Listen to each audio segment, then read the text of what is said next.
just a few more colleagues join in, and I think we can start in a minute, if that's okay with participants.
Good afternoon, everyone. My name is Hind Kinani, and it's my pleasure to welcome distinguished delegates and dear participants to this GCM talk on building a balanced, evidence-based narrative around migration and migrants.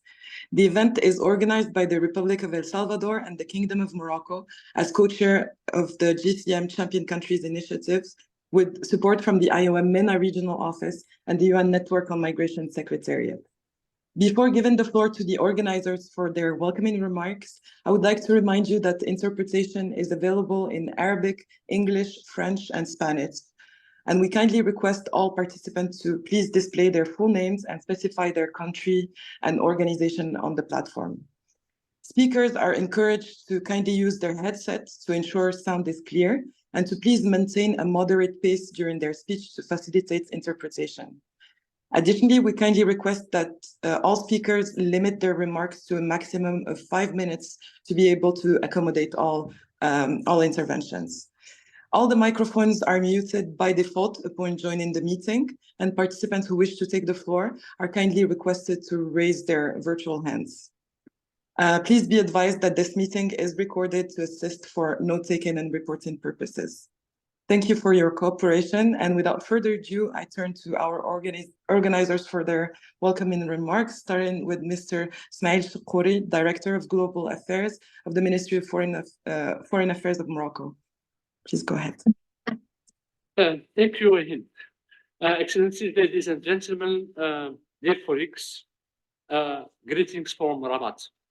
It is a real pleasure to be present here today as co-chair alongside my counterpart, Mr. Julissa Laverde, Director of Analysis and Partnership of Human Mobility of El Salvador, and Mr. Jonathan Prentice, Head of UN Migration Network Secretariat, to introduce this GCTM talk on building a positive narrative on migration.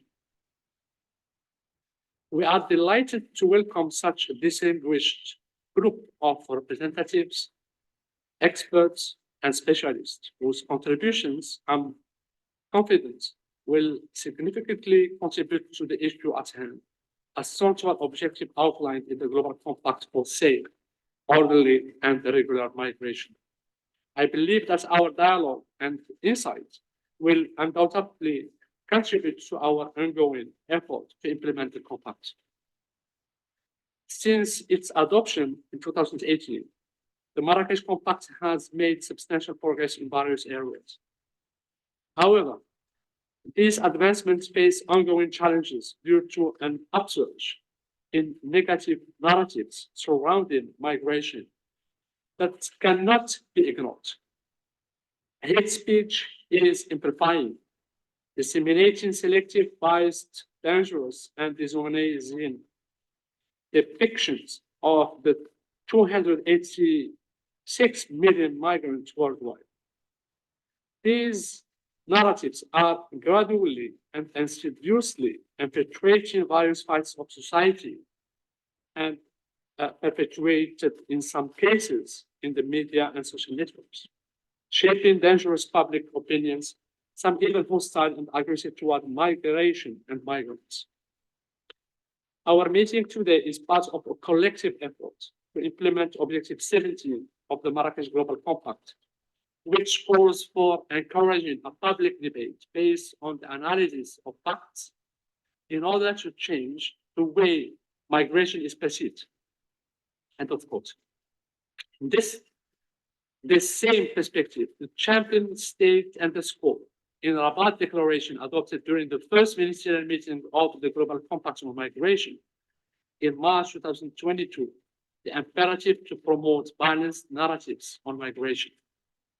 Excellencies, ladies and gentlemen, colleagues, since it launched in 2020, the Champions Countries Initiative has been dedicated to raising awareness and enhancing comprehension of migration dynamics. However, the effort to understand cannot on its own have an impact on reality.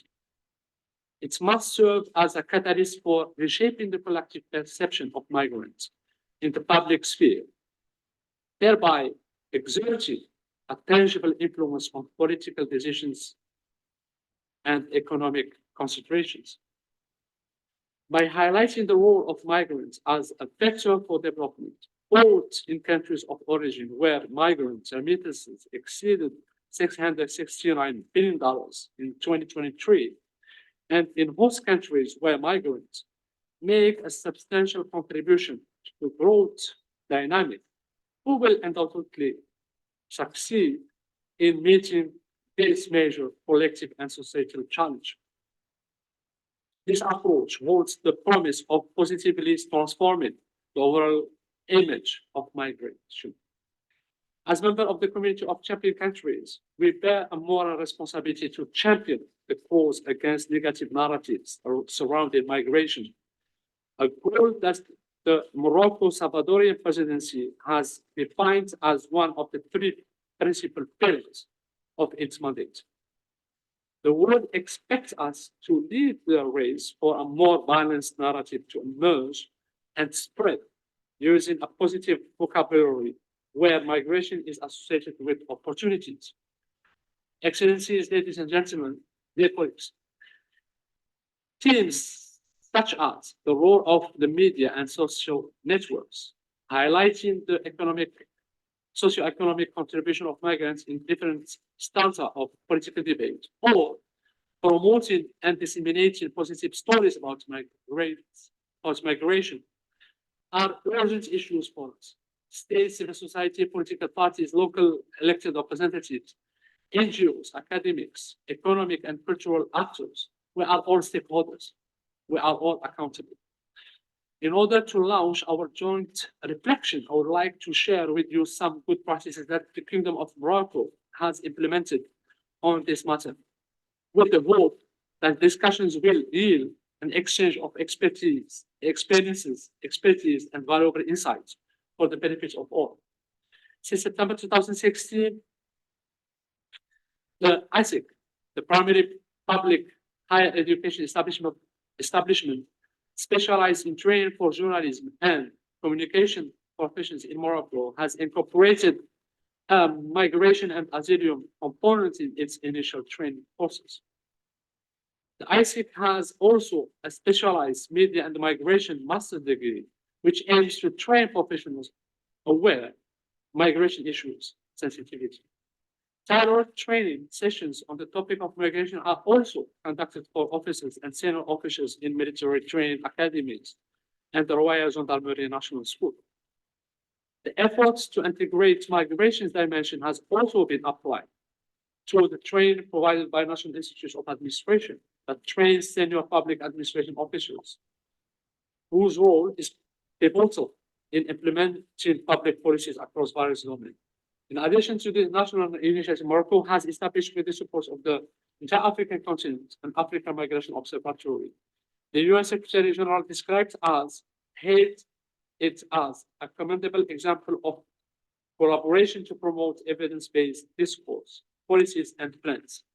building on a positive narrative on migration, is the very heart of this observatory mission, whose work, as defined by His Majesty King Mohammed VI, aims at understanding, anticipating, and acting. Excellencies, ladies and gentlemen, I'm confident that this GCM talk will empower the champion countries to shed more light on this important topic. In doing so, we can instill a positive momentum in shaping a more favorable narrative on migration and migrants. Together, we can give back migration its true face, a human, a friendly, and hopeful face. And I thank you for your kind attention. Over to you, Hind. Thank you, Mr. Shakure, for this remark. And I now turn to Ms. Yulisa Landaverde, Director of Analysis and Partnership of Human Mobility from the Republic of El Salvador. Please go ahead for your remark. Muchas gracias por cederme el uso de la palabra. Buenos días, buenas tardes. Un saludo a los representantes de la copresidencia de países campeones del Pacto Mundial sobre Migración, al director de Asuntos Globales de Marruecos, señor Chicori, y demás delegación que le acompaña, también a representantes de los países campeones, representantes de la Red de Naciones Unidas sobre Migración y otros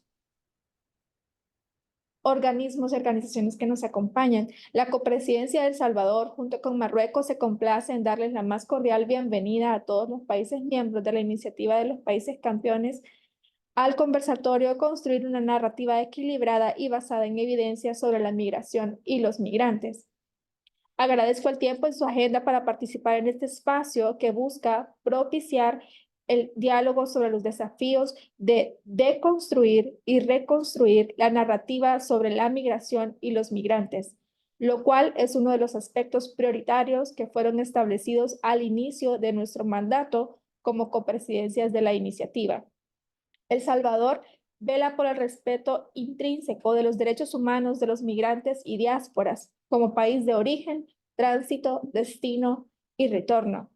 Como país pionero en la participación de la iniciativa de los países campeones, estamos comprometidos en abordar la migración desde un enfoque más humano, promoviendo la creación de condiciones adecuadas de vida para que la población evite migrar de manera irregular, poniendo en riesgo su vida en rutas irregulares. La implementación del Pacto Mundial para una migración segura, ordenada y regular representa un reto que debemos tomar para la protección de los migrantes y sobre todo para crear oportunidades reales que les impacten de manera real. Como copresidencia, esperamos contar con la colaboración de todos los actores relevantes para continuar promoviendo narrativas balanceadas, resaltando las contribuciones positivas de los migrantes y las diásporas para el desarrollo, fortaleciendo así la gobernanza de la migración.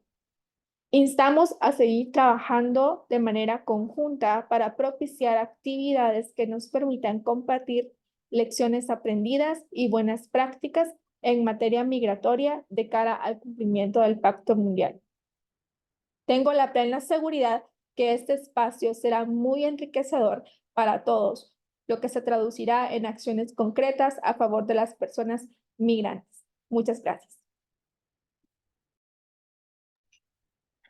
Thank you so much, Ms. Landaverde, for these remarks. And I now turn to Mr. Jonathan Francis, Head of the Secretariat of the UN Network on Migration. Please. Thank you very much, Hind, for that welcome. And I'd also like to express a warm welcome and my gratitude to Mr. Chakori and Ms. Landaverde for their leadership of Morocco and El Salvador in bringing this subject, this important subject to this forum. And I'd like to also thank the other champions and indeed the impressive breadth of expertise that you will have before you amongst the discussants today. As my fellow opening speakers made the point, it is difficult to overemphasize the importance and the timeliness of the topic that is to be discussed today. We are living amidst a global landscape marked by polarized and increasingly in some areas polarized perceptions surrounding migration, by xenophobic and anti-migrant discourse in too many quarters of the world, prevalent in political arenas, media outlets, and too often in public discourse. And in this year, this is the year of elections. We face the concomitant threat of weaponizing the migration agenda to serve particular domestic political goals. So the task is, how do we develop a narrative that is grounded in fact and built on rights? This is not a new task. As we all recognize, the GCM in its Objective 17 seeks to foster an open and inclusive evidence-based discourse on migrants, on migration, in collaboration with all sectors of society. And the Secretary General has made combating hate speech one of the priorities for the entire United Nations organization. So what will it take to get to where we want to be? I think understanding the scope of the challenge is important. Robust evidence, effective analysis, and meaningful dissemination of migration data, in line, of course, with Objective 1 of the Compact, is going to clearly facilitate targeted, impactful policy formulation. But data alone is insufficient. Statistics belie the all too human dimension of this phenomenon. So here, I would like to suggest the following avenues to explore or bear in mind as the conversations unfold. And the first point I'd like to emphasize is the need for inclusivity. If we are to succeed in repivoting the narrative, everyone has a role to play.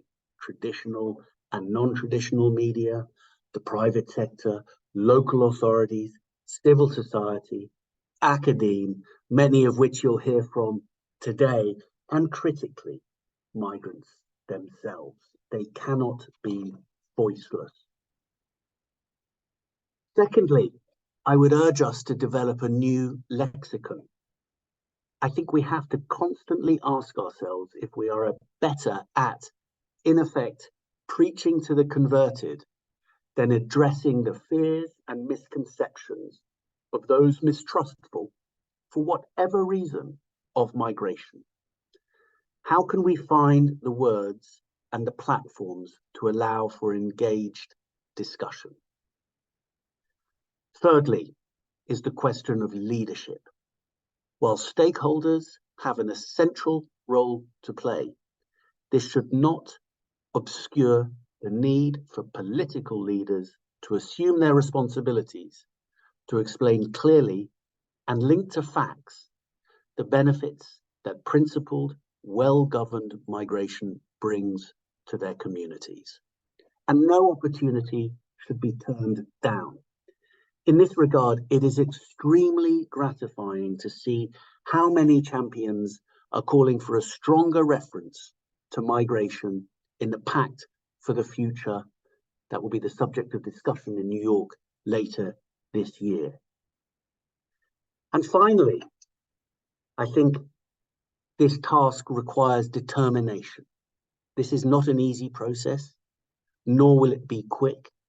I hope this, if it's not the beginning of a conversation, I hope this certainly isn't the end point of this important conversation. And the network stands ready to support however we can, through our discussion spaces, through the tools we have developed on how to integrate the Global Compact, including its guiding principles, international planning, and through our advocacy.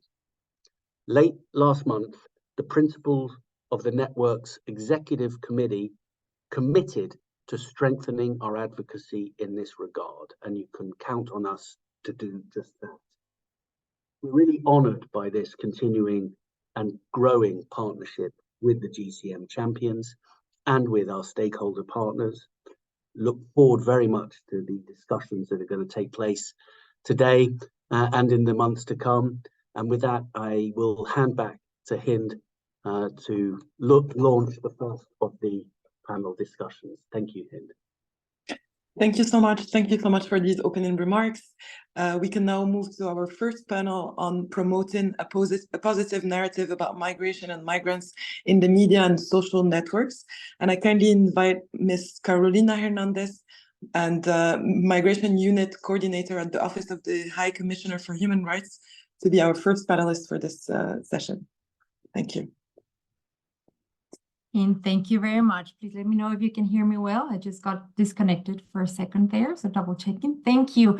And thank you very much on behalf of the Office of the High Commissioner for Human Rights, again, to the Republic of El Salvador and to the Kingdom of Morocco for co-hosting this very timely exchange and for championing this cause. And of course, to all GCM champions for their commitment to the protection of migrants' human rights through GCM implementation. So as was mentioned in the opening segment and recognized by member states, including in the IMRF Progress Declaration, we continue to see systematic instances of intolerance, xenophobia, racism, and other forms of discrimination, as well as instances of profiling and stigma against migrants. And central to this challenge are harmful narratives. So stories, visuals, messages that portray migrants as threats, linking them to crisis and problems. Indeed, as has been outlined today, already in the opening segment, these harmful, dehumanizing narratives on migration continue to grow and have permeated political movements, the media, and other forms of public discourse in many countries. This is particularly relevant today, in today's context, as was just mentioned, as nearly half of the global population will be going to the polls, with elections taking place in 60+ countries in 2024. And in this context, we have seen a trend to use devising and dehumanizing narratives that are based on hate, casting migrants as scapegoats for societal challenges. These narratives reinforce stereotypes, fears, and anxieties about the other, and shape policy choices that are often hostile towards migrants, impacting the enjoyment of their human rights. For instance, just to give a few examples, divisive narratives may result in violence against migrants, minorities associated with migration, and even against human rights defenders or those expressing solidarity with migrants. They may also result in policies that can undermine migrants' human rights, such as the criminalization of migrants or the criminalization of those defending migrants' human rights. We're also seeing policies that impede migrants' access to essential services or rights as another manifestation of the effect of harmful discourse. But divisive narratives not only affect migrants and their families, we know that they have also wide-reaching corrosive effects on the society at large by normalizing hate-fueled ideas and language, weakening the social fabric. So in response to these challenges, the Office of the High Commissioner for Human Rights has developed a number of tools. One of them is our #StandUpForMigrants campaign that was launched in 2020. We also have a number of guidance material, and I would invite you in particular to look at our publication on 7 key elements on building human rights-based migration narratives. And we also have an interactive toolbox, and the toolbox includes ideas, practical activities, and other forms that will inspire partners that want to play a role in reshaping narratives on migration. We're also hoping to make this capacity building module. And in addition to this, we're carrying out multi-method research in some pilot countries with the idea of understanding social sentiments on migration in specific contexts, identifying which is that persuadable audience, and to build hope-based and values-based messages, which could influence a change in public attitudes. And we'll soon be launching a publication with this methodology, the lessons learned, and suggested action in case any of the partners in the virtual room would want to engage in similar efforts. So these efforts are founded on 3 main pillars: amplifying migrant voices, a critical analysis of blame, and promoting humanity. And let me just go through them very quickly. In terms of amplifying migrant voices, we're enhancing our efforts to actively involve migrants to share their own stories, either of struggles or of hopes, to offer representation and nuance to the discourse. And let me make a point here on the power of storytelling, which was underlined in the opening segment. We fully agree that telling stories connect people and allow those affected to speak about their own experiences and ideas. But here what we have tried also to do is to ensure that we do not reduce migrants to their migrantness, to say it due to a lack of another word, but to provide space for them to share also the whole story beyond how and why they have migrated. And we have also aimed at hearing the stories not only of migrants, but of their broader communities, so their families, their neighbors, teachers, friends, employers, and others. On the second pillar, the critical analysis of blame, we've been trying to understand those broader concerns for which migrants are being unjustly blamed. And when looking at this, as many of you know, we've seen that those concerns are often stemming from people feeling they're left behind, from unfair systems or lack of representation, which are issues often unrelated to migration. And then finally, the third pillar on promoting humanity, we have tried to avoid language and imagery that perpetuates stigma or stereotypes, and instead opting to use language or imagery again that respects migrants' dignity and humanity. So with that, I would like to invite you to visit our dedicated webpage. It's available under the Stand Up for Human Rights website and includes all these resources. So the campaign, the narrative change publication, our toolbox, and a number of other communication outputs, including a series of podcasts, comics, cookbooks with stories and recipes from migrant women chefs, animated videos, and tools that we hope would be helpful in the advancement of this cause. So I'll leave it at that. Thank you again, and look forward to learning from others today and joining efforts with you all towards narrative change. Thank you very much, Intio. Back to you. Thank you so much, Ms. Carolina. I'll kindly also invite you maybe to publish on the chat box the link of the resources you were pointing at. And now I turn to Ms. Yulisa Landaverde, Director of Analysis and Partnership of Human Mobility from El Salvador, for the second intervention. Over to you.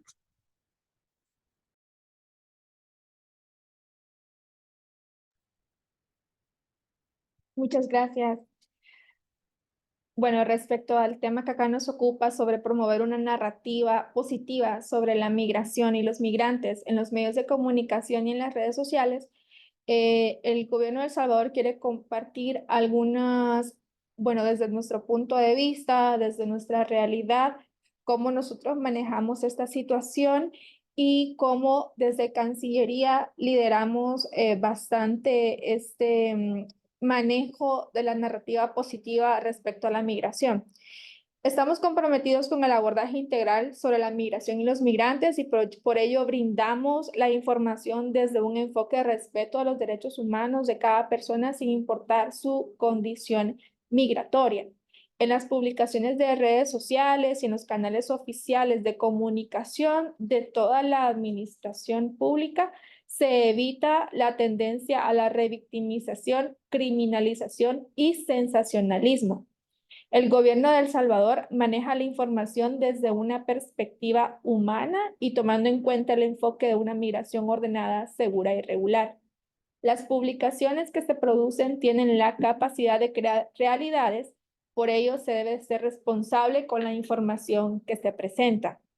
También nos apegamos a las sugerencias de los abordajes para estos temas que dan organismos internacionales, entre los enfoques que se deben evitar, según, por ejemplo, uno de nuestros socios naturales, la OIM, pero también otras agencias del sistema de Naciones Unidas.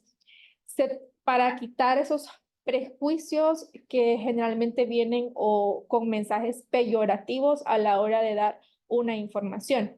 Por ejemplo, es frecuente y recurrente en medios de comunicación más local o nacional, privados, denominar a una persona como ilegal por el hecho de que no oficializa su ingreso a un país. En tal sentido, desde la administración, el gobierno, se trata de dar el mensaje como es, la denominación como persona migrante, tratando de quitar estos esquemas que llevan esta connotación más peyorativa. Incluso también en El Salvador, la palabra deportado a nivel de las comunidades locales tiene una connotación peyorativa hacia las personas. Y tratamos entonces, y en estos últimos 5 años se ha tratado de quitar ese lenguaje y más bien decir persona retornada o atención a personas retornadas para quitar ese esquema peyorativo. También a la hora de brindar.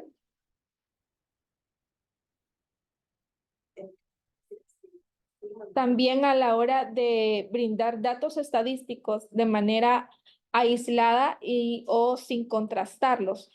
También se debe dar a la audiencia los recursos que le permitan dimensionar el dato que estamos presentando y no somos muy cuidadosos a la hora de presentar datos y estadísticas y que se tenga también muy bien el contexto y que se cuente una realidad con la información que se presenta.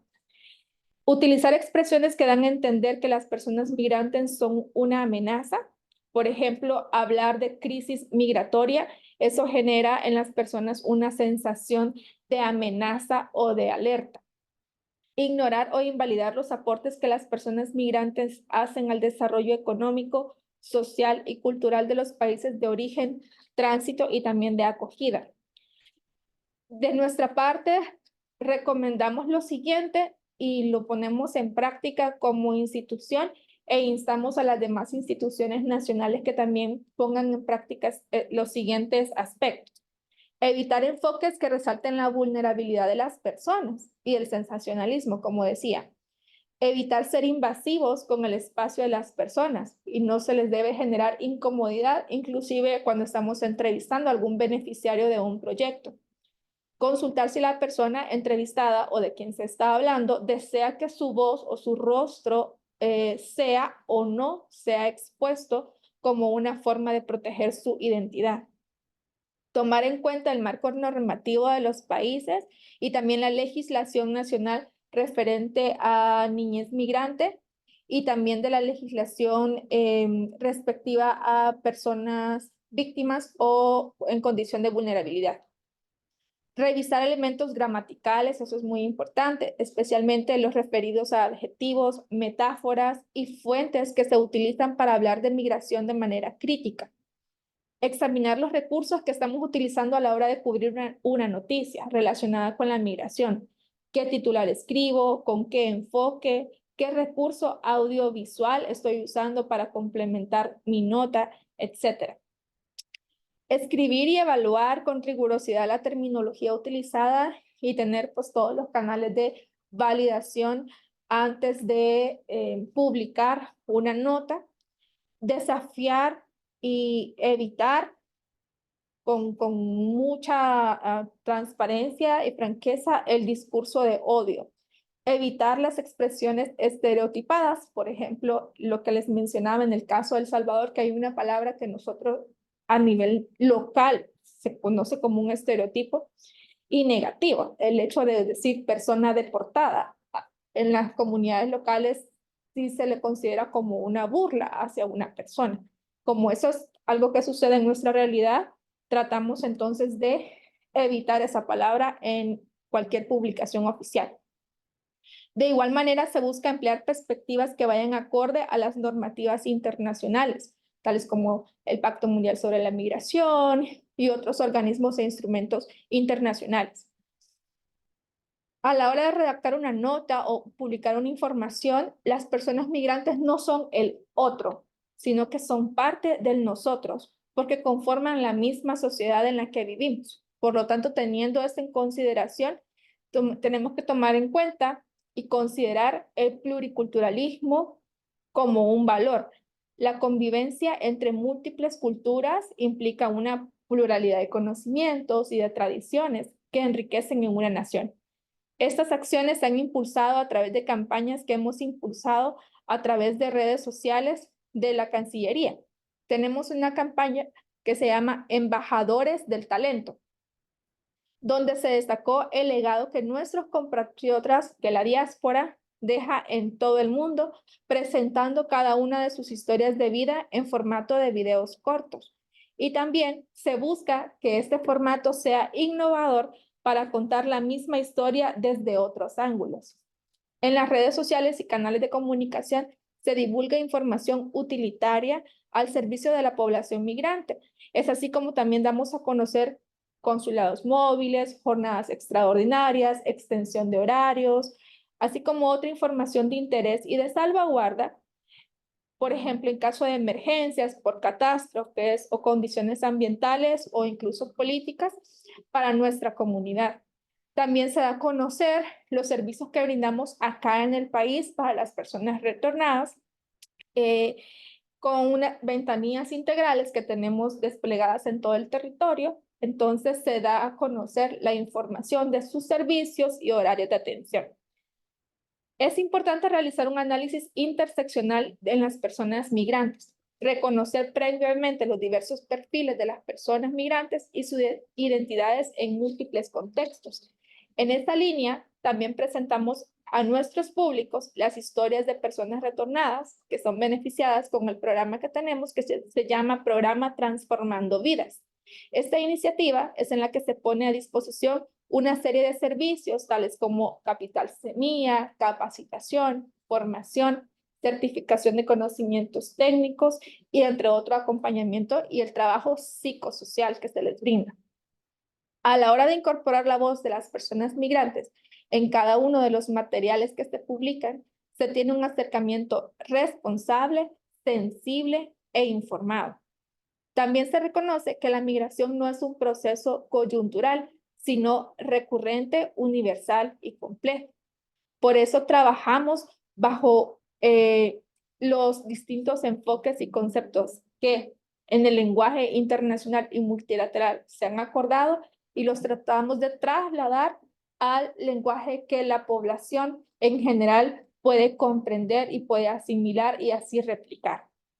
Se identifican elementos temáticos claves en las historias, por ejemplo, de retorno y de reintegración, tratando de elevar también ese sentido humano y centrado en las personas.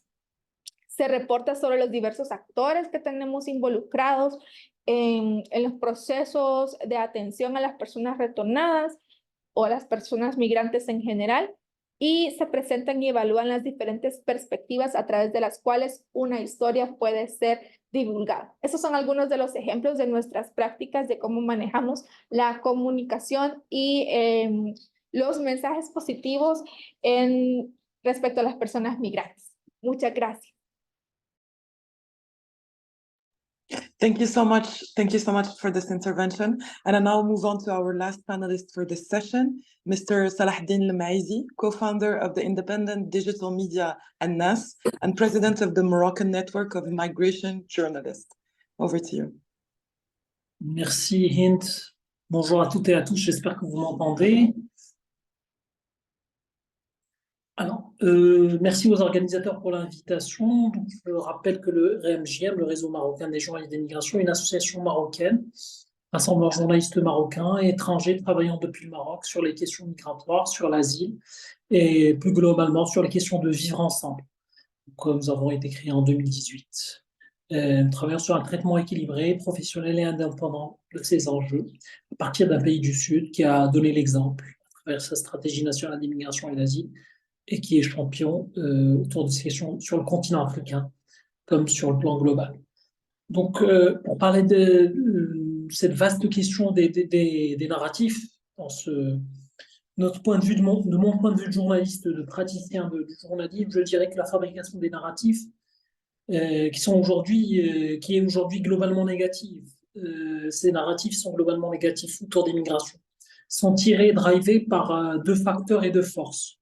Le premier, je dirais, celui des politiques et discours des États, des acteurs étatiques autour de l'immigration. Le deuxième est celui des discours portés par des partis des sociétés du Nord et du Sud et des sociétés autour des migrations qui diffusent des discours xénophobes, discriminants autour des migrations, ça a été dit, sur le narratif négatif. Mais ces discours ne sont pas produits, ne viennent pas ex nihilo, ne viennent pas nulle part, ils viennent de quelques facteurs. Donc ces deux acteurs que sont les États et les sociétés, qui sont des acteurs très divers et très complexes, produisent cette dynamique actuelle. On a aujourd'hui une lame de fond où il ne fait pas bon d'être migrant, musulman, noir en Europe par exemple, ou d'être migrant dans plusieurs régions de l'Afrique du Nord ou l'Afrique australe. Ces discours fleurissent aussi, il faut le rappeler, à cause aussi du retour d'un autoritarisme et d'un déclin de la démocratie et des attaques subies par la presse indépendante, dans le Sud comme dans le Nord aussi, il faut le rappeler, les attaques contre la démocratie au nord du globe. Le premier acteur que sont les États produisent des politiques publiques généralement sécuritaires et restrictives des migrations. Pour légitimer ces politiques aux yeux de l'opinion publique, on va produire un discours anti-immigré.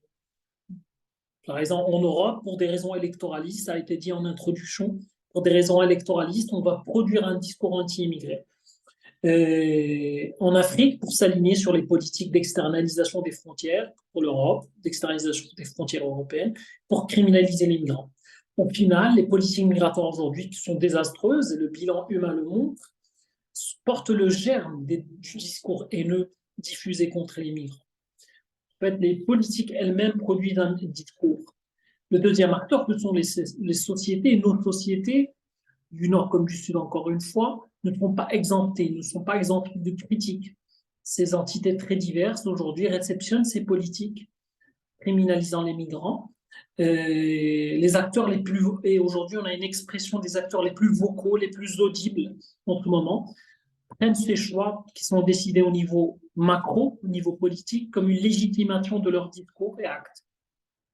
Avec la caisse de résonance que représentent aujourd'hui les réseaux sociaux et aussi leur politique de 2 poids et 2 mesures. Aujourd'hui, le débat public mondial se fait sur les réseaux sociaux, donc majoritairement toutes les sociétés. Donc ces réseaux sociaux et leurs politiques qui ont deux poids et 2 mesures. En fait, on a aujourd'hui, on peut prendre la politique de M. Musk sur le réseau X, qui ouvre le vin aux discours racistes, xénophobes, antisémites, mais en même temps va censurer toute critique à l'encontre d'un État de l'apartheid comme Israël, ou toute expression de soutien au peuple palestinien. Donc voici un troisième acteur à prendre en compte si on veut parler de narratif, ce sont les GAFAM. Je crois que les GAFAM organisent et orchestrent nos débats au quotidien. Aujourd'hui, ils sont notre fenêtre vers le monde en tant que journaliste. Si je veux diffuser mes contenus, je passe par ces GAFAM qui aujourd'hui sélectionnent ce qui est, ça les intéresse plus selon leur algorithme. Ils sont un peu les rédacteurs en chef de notre monde aujourd'hui. Donc, si je prends un cas typique de ce que j'ai décrit, la dynamique entre les politiques de l'État et la réaction des sociétés, je peux prendre le cas de la Tunisie.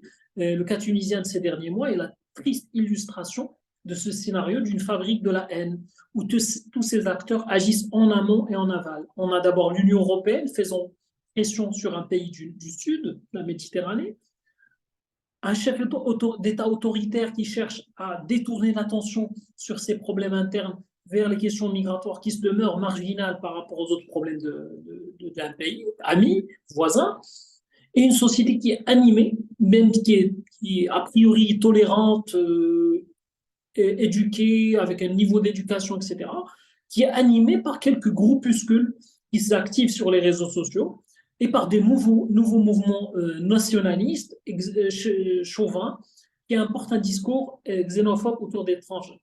Donc voilà de manière très schématique et très succincte ce que je peux dire sur ce sujet. Je voudrais terminer par deux notes positives. En tant que praticien du journalisme, je crois que le réel est plus complexe. Nous, récemment, il y a eu la CAN de la Coupe d'Afrique 2024 et on a fait un petit reportage avec la communauté ivoirienne à Casablanca, dans un quartier populaire de Casablanca. Là, on a vu le vivre ensemble, comment se construit le vivre ensemble. Si on entend les discours haineux qui vont produire un discours de clivage entre les Marocains et les populations étrangères, au contraire, on a assisté à un moment de vivre ensemble. C'est vrai que c'est un moment éphémère du fait drivé par le foot et par l'ambiance du foot et cette symbiose entre les Marocains et les Ivoiriens. Mais c'était un moment où il y a eu un narratif différent de ce qu'on voit sur les réseaux sociaux récemment. Je terminerai par quelques bonnes pratiques qu'on a fait, nous, au niveau du réseau marocain des journalistes d'immigration. Nous, on encourage l'excellence dans le journalisme. Parmi les choses que nous faisons très peu de choses, mais on essaie de faire quelques actions par année.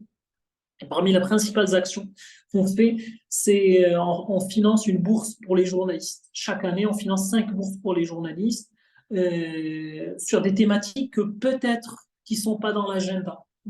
On encourage les journalistes à travailler sur le travail des migrants qui s'installent, qui vivent, qui ont une vie normale dans les pays d'accueil, dans d'autres pays d'accueil.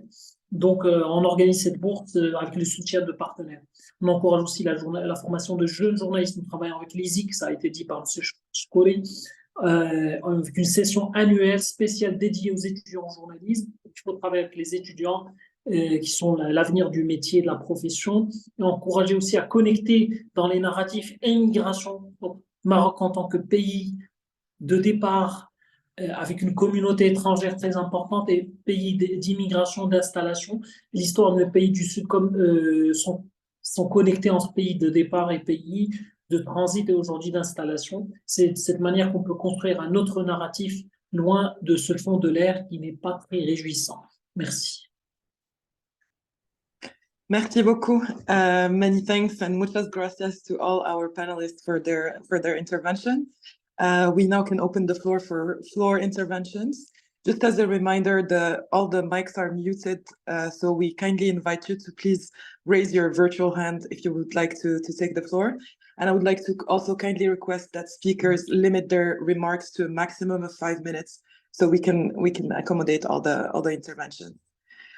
We also have a few guiding questions that I will post on the chat. But please, if we have any volunteers to take the floor, please raise your hand.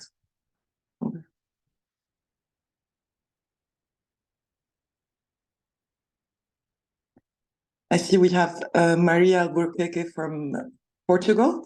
Please, the floor is yours. Over.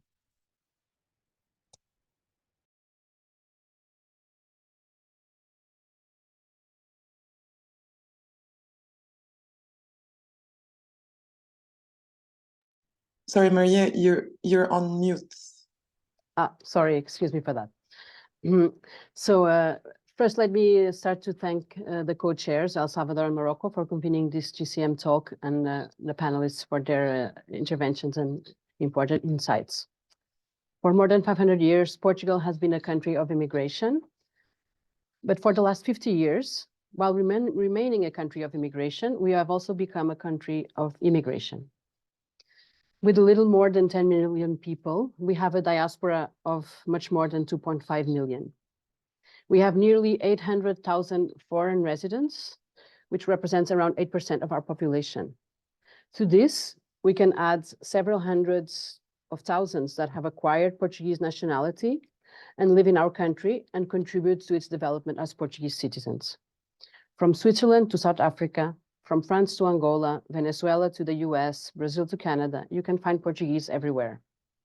Also in Portugal, from Cape Verdeans to Ukrainians, Brazilians to French, Moldovans to Italians, Nepalese and Mozambicans, you find a diverse and integrated communities.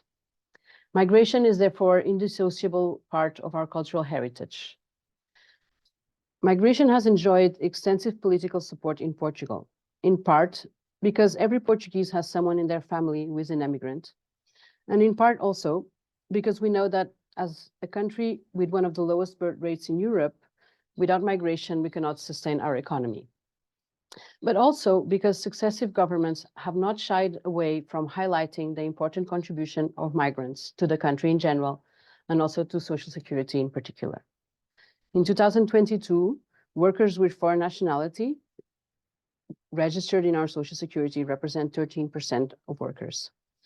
Of that, their contributions have reached 1.5 billion euros. This is not a secret, in part because of the communication efforts of our Ministry for Labor and Social Security. In fact, immigrants bring 8 times more money to social security than it is spent on them.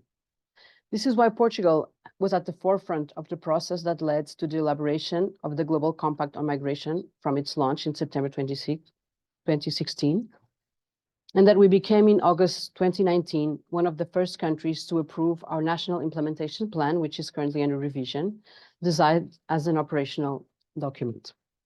We have also supported the process that led to the adoption of the Global Compact on Refugees. Finally, as we further develop labor mobility within the community of Portuguese-speaking countries, the CPLP, and through our 2030 Portuguese Development Cooperation Strategy, integrates the element of culture together with science and education as one of the primary factors for promoting human development. It is our belief that it's possible to create fully inclusive societies from the cultural assets, highlighting the essential role that culture plays in the interaction and empowerment of communities. I thank you. Thank you so much for this intervention. If we have any more participants who want to engage in this discussion or maybe ask questions to our panelists, you're more than welcome to raise your hand.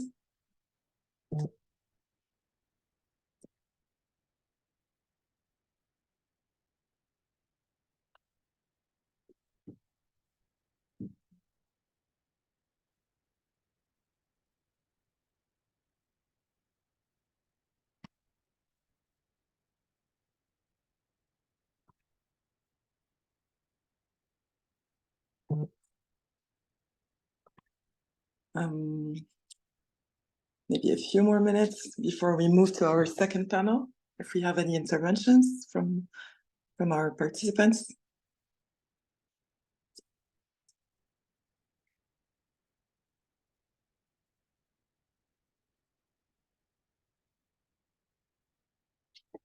Okay, I think we can move to the second panel. The time on online is longer than the time in real life. Thank you again for our panelists for their interventions. And we can move to our second panel discussion on the discourse of migration in the political debate and public policy making. And I invite Mr. Ivan Gaitan, Counselor for Migration Affairs and Mayor of Bogota, to join us. And thank you. Over.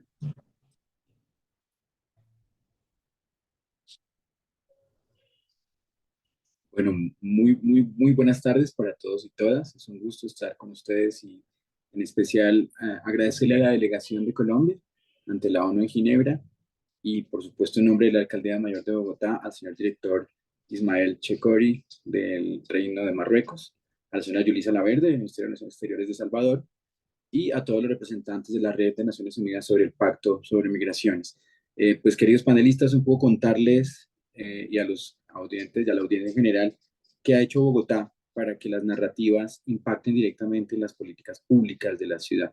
Pues primero decirles que ha sido una apuesta de cambio de narrativas. Nosotros hablamos de las nuevas ciudadanías, de los nuevos bogotanos. Somos bogotanos, les decimos a los migrantes, los nuevos bogotanos.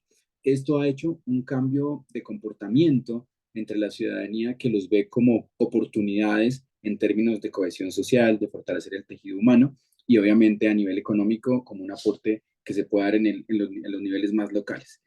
La evidencia de eso ha sido que hemos podido con los nuevos bogotanos lograr aportes importantes en el consumo, el impuesto de consumo. Resulta que el permiso especial por protección que sacó el gobierno de Colombia, que es un mecanismo de regularización muy importante, facilitó los procesos de acogida, inclusión y desarrollo. Las personas, pues al llegar más personas, pues al pagar en los establecimientos públicos y de comercio, aumentan el hipoconsumo, el nivel de impuestos de consumo. Eso a su vez se ve reflejado también en las declaraciones de renta, de impuestos, al final del año porque ya están regularizados. Pero también tenemos nuevos negocios y nuevos emprendimientos. Los nuevos bogotanos se caracterizan, en este caso, la mayoría de migrantes son provenientes de Venezuela. Tenemos en todo el país 2.8 millones de migrantes provenientes de Venezuela, sin contar otras nacionalidades que estarían más o menos del 3.2 millones. En Bogotá está el 24% de esa población. Son aproximadamente 615.000 personas denominadas, como insisto, nuevos bogotanos. Ese cambio de narrativa en las nuevas ciudadanías ha hecho que también los migrantes se comprometan con la ciudad. Han desarrollado un sentido de pertenencia, una vocación de permanencia y, a su vez, el hecho de que estén abiertas las puertas en todos los programas sociales económicos de la ciudad, ha permitido que su integración sea muy veloz. A la fecha tenemos 323.000 personas regularizadas que están en diferentes renglones de la economía. Hemos podido identificar que el 65% de las personas que están presentes en Bogotá son menores de 29 años. Ahí hay un capital humano impresionante, un bono pensional y un bono demográfico también, entendiendo que las personas entran al sistema contributivo de salud y empiezan a pagar su pensión y su salud, y eso contribuye a toda la máquina pensional y de salud, muy importante para el país. También hemos identificado, con base en mediciones, que el 53% de esa población tienen títulos técnicos, tecnólogos o profesionales.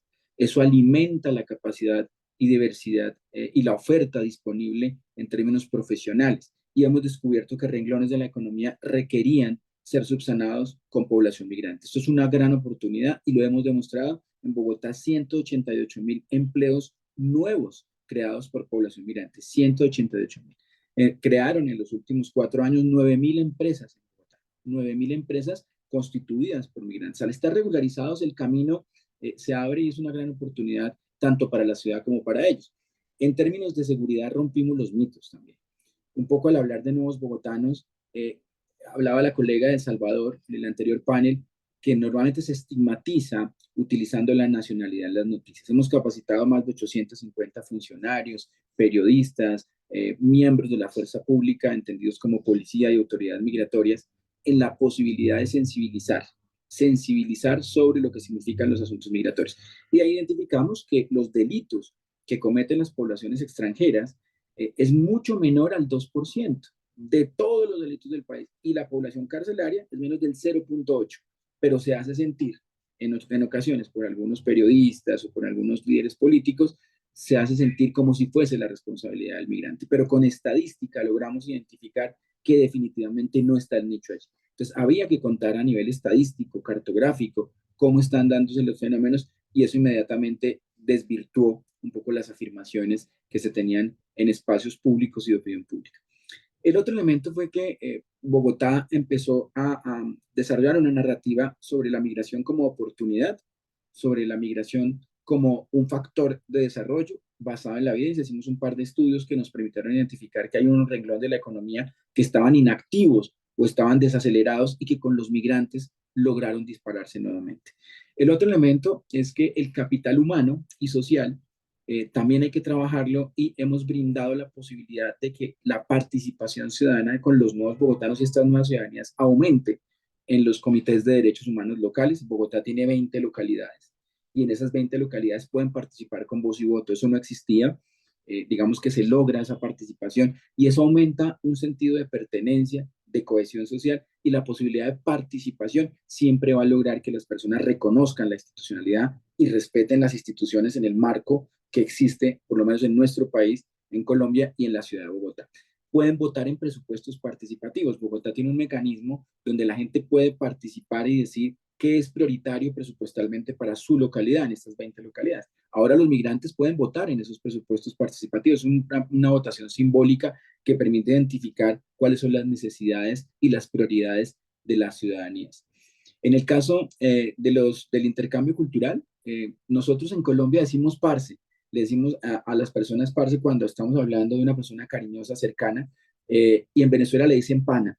Tenemos un festival que se llama Panas y Parces, y ha tenido 3 ediciones y han sido miles los asistentes, y esa cohesión cultural y musical y gastronómica, por ser países hermanos, tenemos una de las fronteras más grandes de todo el mundo en términos de países, son 2.219 kilómetros y son terrestres la mayoría, y lo que permite es que tenemos costumbres culturales, musicales muy similares. El idioma es igual, por tanto la integración es mucho más rápida. También el tema religioso ha sido un factor de cohesión social. Y esto debo mencionarlo porque pues, es un factor, digamos, muy importante para la cohesión social, y claramente entiendo cuando los idiomas son diferentes, cuando las religiones son diferentes. En el caso de Venezuela y Colombia, esta es una gran oportunidad. El otro tema es descubrir que los comportamientos cambian en la medida que las tomas culturales, que las prácticas culturales, deportivas, gastronómicas, son un factor de cohesión. Entonces hemos hecho una serie de ferias que nos han permitido identificar comportamientos, culturas, y este tipo de intercambio nos ha permitido reducir los índices de choque entre comunidades. Por el contrario, ya se habla de comida fusión, ya se habla de bailes y de equipos deportivos destacados por jugadores nuevos bogotanos y nuevas bogotanas. Bogotá tiene un equipo que se llama Santa Fe, y ese equipo de fútbol de la Liga Femenina fue campeón el año pasado.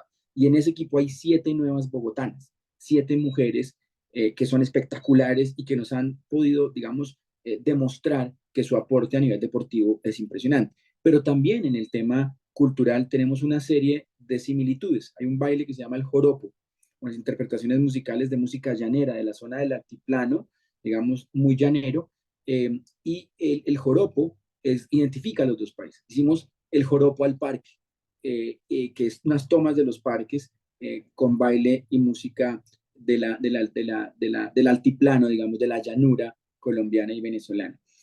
Todo esto nos ha llevado en los últimos 2 años del gobierno pasado, nos llevó a diseñar una política pública, a definir planes y sectores.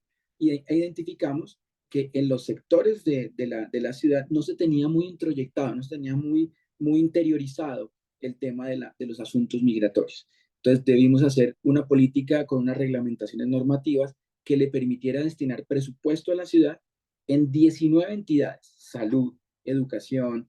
Hay un programa para clasificar la vulnerabilidad de los ciudadanos que se llama CISBEN. En la medida que tú estés en el CISBEN, logras entrar a una serie de programas sociales. También unas transferencias en efectivo que nos permitieron hacer la estabilización de la población para pasar al momento de desarrollo. Todo esto, digamos, está transversalizado también por unas grandes campañas mediáticas de programas sociales locales, con los 20 alcaldes locales de las 20 localidades. Y quisiera que ustedes comprendieran que Bogotá tiene casi 10 millones de habitantes, según datos no oficiales, según datos oficiales casi 9 millones de habitantes. Es prácticamente un país. Una sola localidad de Bogotá tiene 1,5 millones de habitantes. Y para que ustedes hagan una dimensión, al ser Bogotá la que aporta el 30% del Producto Interno Bruto al país, hace que el desafío sea aún mayor por la dimensión, la extensión de la ciudad. Entonces, los nuevos bogotanos terminan siendo, también mencionó la colega de Ecuador, no hablamos de otredades, sino hablamos de nosotros. Estamos en el mismo lado, estamos en la misma cultura, muy cercana, pero también estamos con una oportunidad de mostrar la versión positiva de las migraciones. Nosotros nos dimos a la tarea de construir los centros Intégrate. Son 3 centros en Bogotá, van a haber otros 3, que son ventanillas únicas o one-stop shop, donde el ciudadano migrante llega, puede reclamar, registrarse o hacer la biometría para la regularización, y tiene 11 ventanillas en un solo lugar con 11 servicios de la ciudad para no hacerle perder tiempo ni recursos. Y eso permite una rápida integración que hace que inmediatamente la gente se integre. Hoy estos nuevos bogotanos en los centros Intégrate tienen una oportunidad, y es la oportunidad de gozar y disfrutar de la institucionalidad. Hay 68,000 chicos en las escuelas de Bogotá, 68,000 nuevos bogotanitos. Han nacido 27,000 nuevos bogotanitos en la red hospitalaria de Bogotá, 27,000 nuevos nacimientos, todos costeados por la ciudad. Pero cuando ustedes van a analizar, bueno, se invierte demasiado en lo social, pero la tasa de retorno en términos económicos ha triplicado la inversión de la ciudad. Al estar regularizados y entrar en la economía, si invertimos en salud y en educación, la tasa de retorno por los impuestos que generan y los negocios que han desarrollado nos han permitido comprobar, y en las narrativas así lo mencionamos, que los nuevos bogotanos contribuyen más de lo que Bogotá invierte en ellos. Antes hay que darle un gran agradecimiento a los nuevos bogotanos por atraer esa riqueza y ese desarrollo económico y social. Finalmente, tenemos claro que el permiso por protección temporal que vence en 2031 va a abrir la oportunidad para que estas nuevas ciudadanías sean totalmente asumidos como nuevos colombianos, seguramente en el corto plazo. Así que los invito a que sigamos luchando contra la discriminación, contra cualquier tipo de xenofobia, y que en este caso el gobierno colombiano, que ha sido quien nos ha traído acá a la delegación, le ha permitido a Bogotá estar en diferentes escenarios y demostrar que la migración significa desarrollo. Muchas gracias. Muchas gracias. Many thanks. Thank you for your intervention. And then now I move to Mr. Mohammed Sharif, Ibn Zohar University in Morocco, and the Committee on the Protection of the Rights of All Migrants, Workers, and Members of their Family. Mr. Sharif, it's over to you.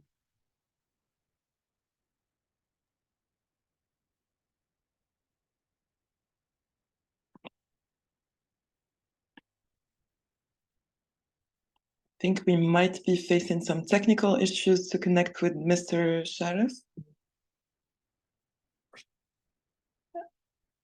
Here is. Maybe we can move to our third panelist and come back to Mr. Sharif when he'll be ready. I call on Ms. Carolina Gotardo from the International Detention Coalition to take the floor.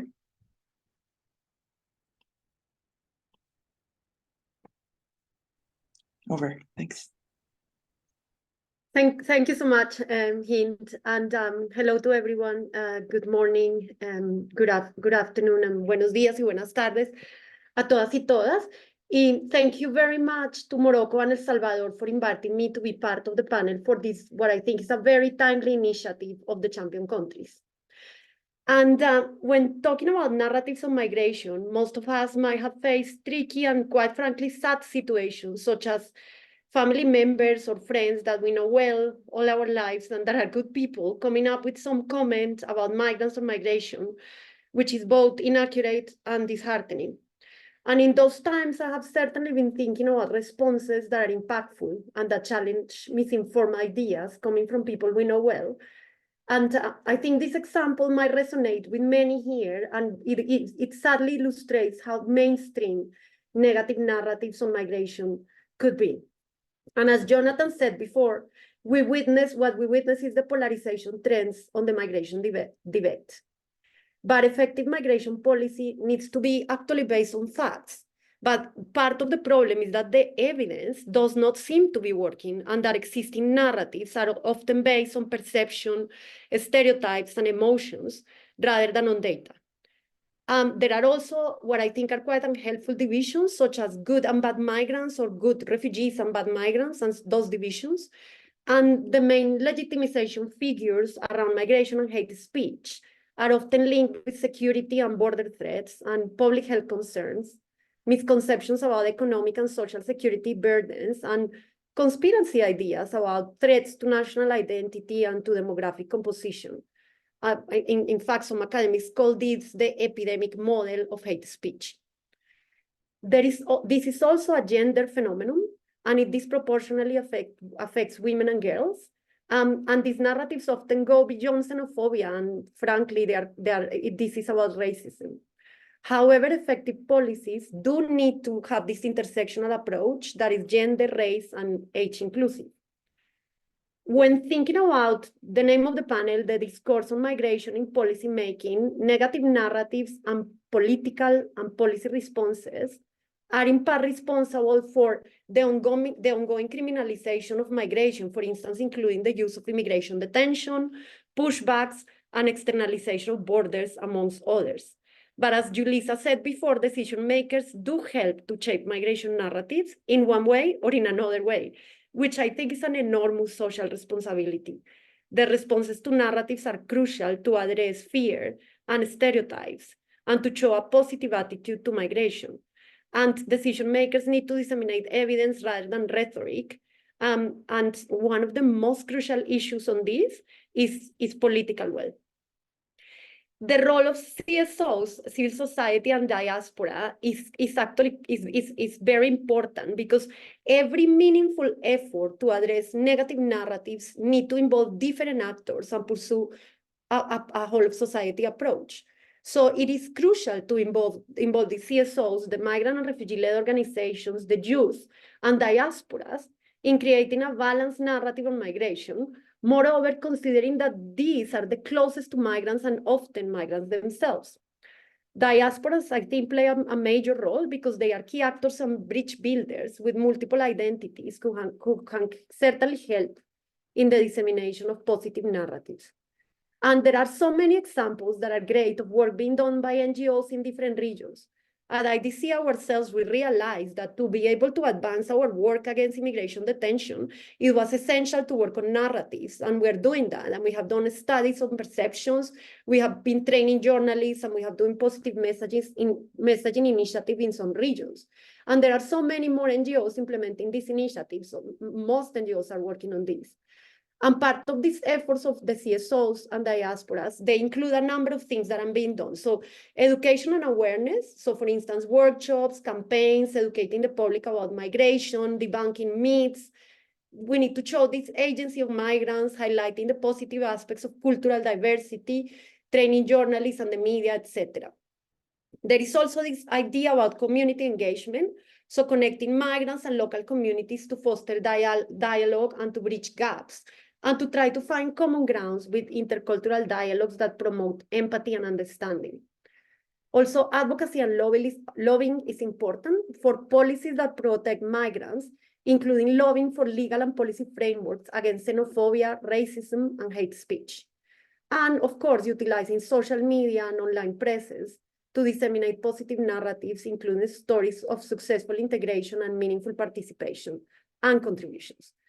I think partnerships is key. So collaborating between all these different actors, with governments, with the media, international organizations, the private sectors, so that we together can amplify these efforts and support the policy formulation, the research, and the positive message.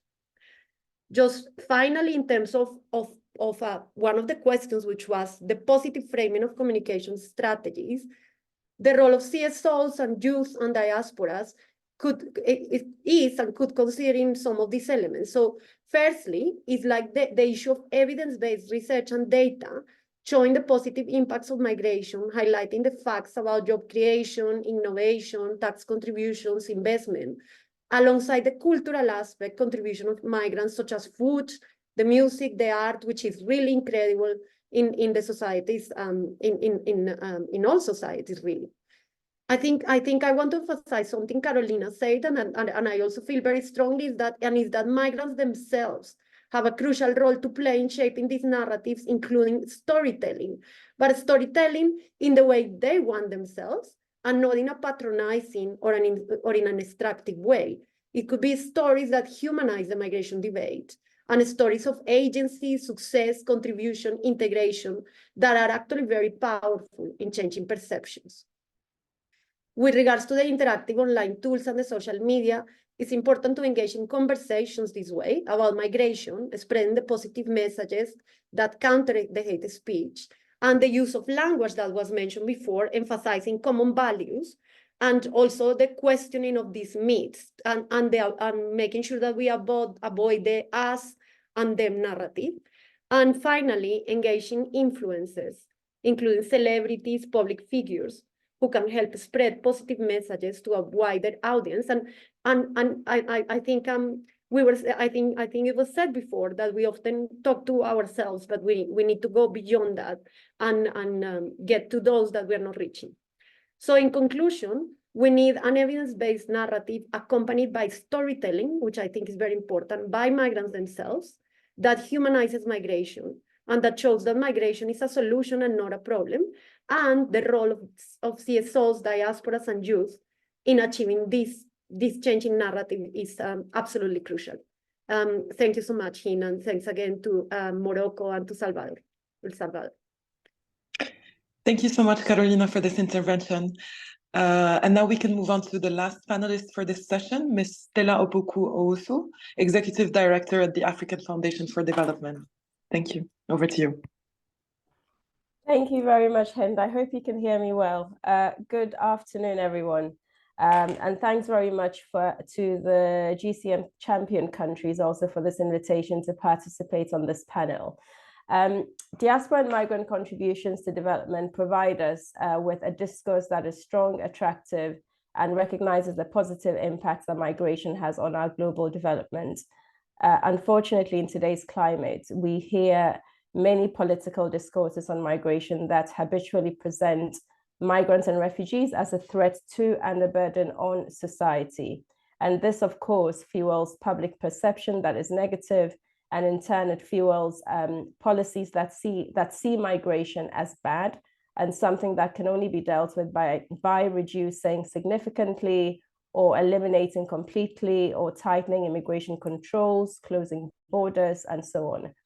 Migration is a natural phenomenon and has been around for as long as humankind has existed. And yet in all of these narratives, there's often very little discourse on how migration has shaped our world and has contributed to, for example, socioeconomic development over the centuries. The contributions of migrants and diaspora to development needs to be elevated in political discourses, and this can strengthen and improve communication at local and national levels. There's a very clear correlation between political debates on migration and policy areas, such as on economic development. And I'll focus very narrowly on an area of work that migrants and diaspora are increasingly focused on, and has the potential to not only contribute to socioeconomic development policies, but also to provide a strong positive narrative on migration. Since 2019, Afford's work on Return of the Icons has been successfully moving forward key conversations and advocacy around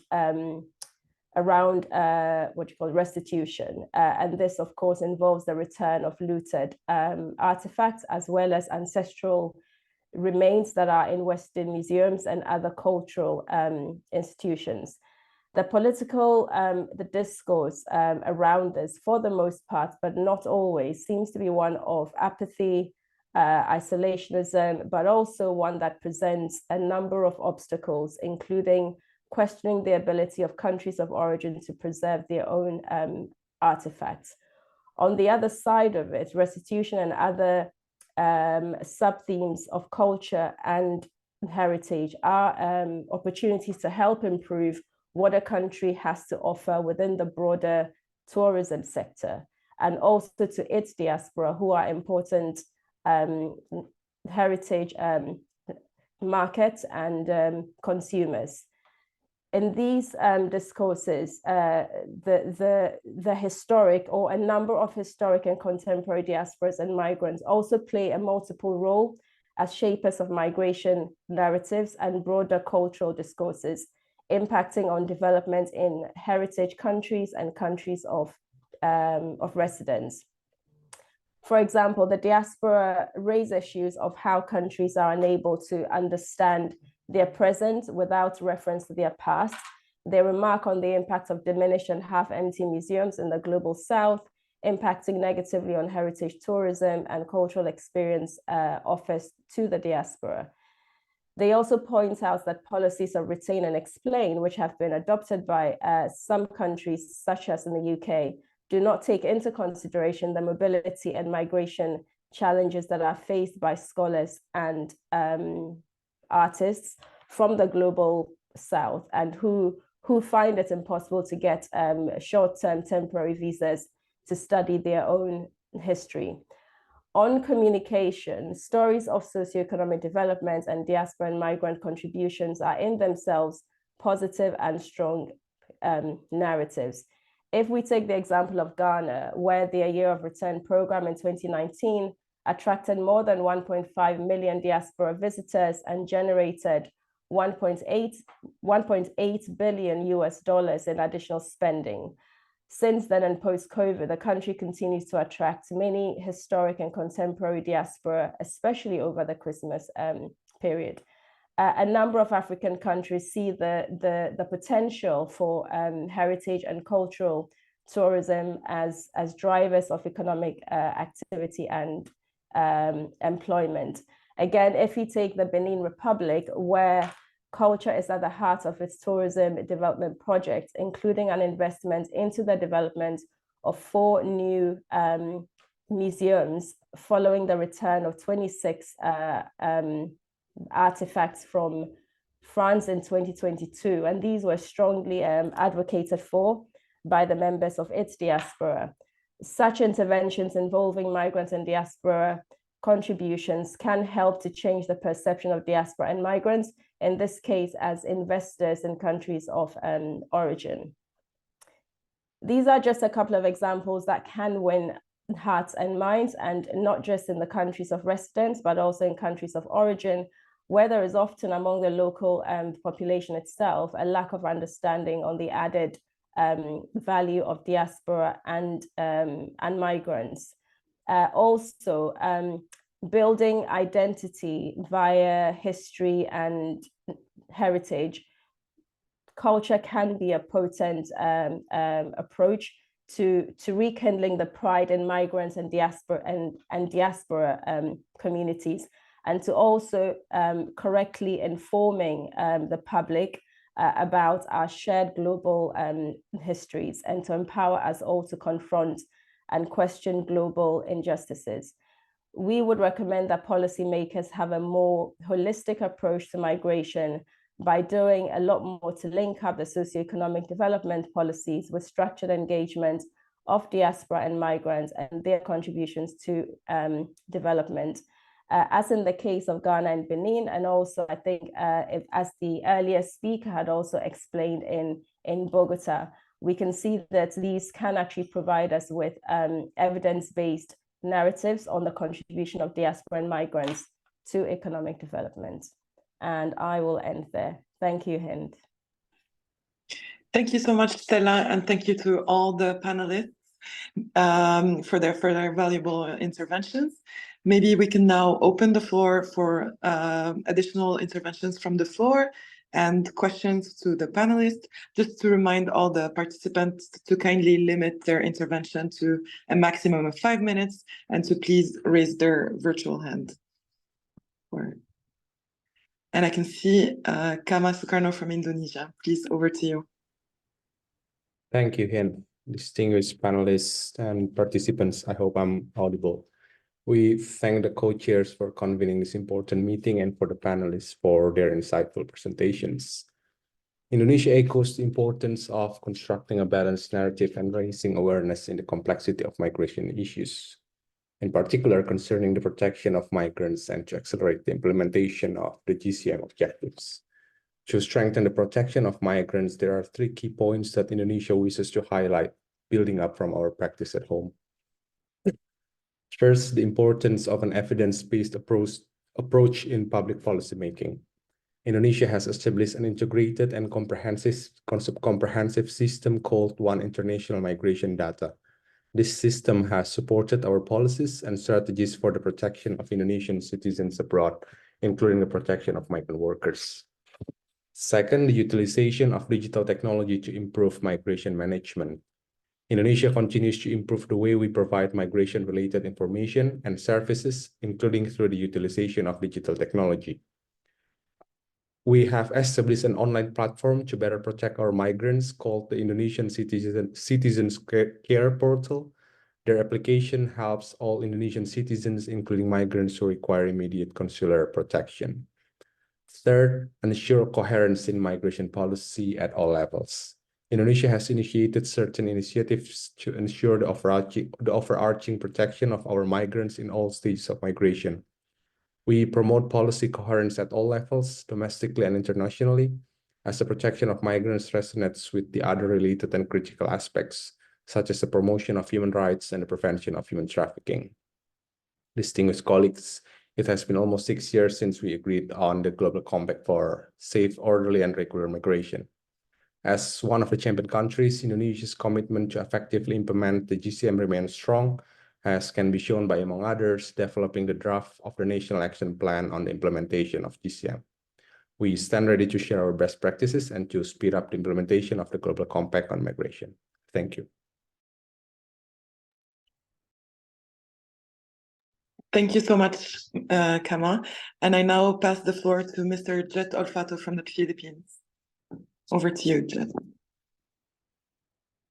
Thank you, Hind, and thank you to the Secretariat and the co-chairs, Morocco and El Salvador, for organizing this GCM talk, and to all the panelists for sharing your views. And I just want to quickly also add that in the multilateral space, we are already building on a rich conversation on migration narratives that has been really ongoing the past years. And there's already a wealth of information, mechanisms, and processes that we can continue. This includes some of the work of OHCHR, as mentioned earlier, the It Takes a Community campaign started by GFMD, which IOM is also part of, and other initiatives mentioned by our panelists. One that I wish to highlight is that this conversation has been ushered in the GFMD including in the last 2 years under the French chairmanship, which identified narratives and culture as one of its priorities, and which was steered forward by Roundtable 5, co-chaired by the Philippines and Canada. And I echo Carolina's call for evidence-based appreciation of migration narratives. And one attempt at this was the launch of the Global Migration Narratives Outlook, which, in a nutshell, comprehensively summarizes the state of the art in migration narratives through an academic study by Dr. James Dennison through partnership with GFMD and ICMPD. I'll send the link in the chat box. And this is the type of rigor that I feel can add value to our collective views on migration narratives and can encourage an organized progression of our discussions. So my question to the panelists is, here in international Geneva, how can we widen our reach of stakeholders beyond government and beyond our core grouping? And how can we mainstream discussions on narratives more in multilateral spaces? Thank you. Thank you so much, Jet. Maybe we can take a few more interventions from the floor before turning back to the panelists, if that's okay. I'll call on Ms. Alondra Mendoza from Mexico to take the floor. Over to you, Alondra.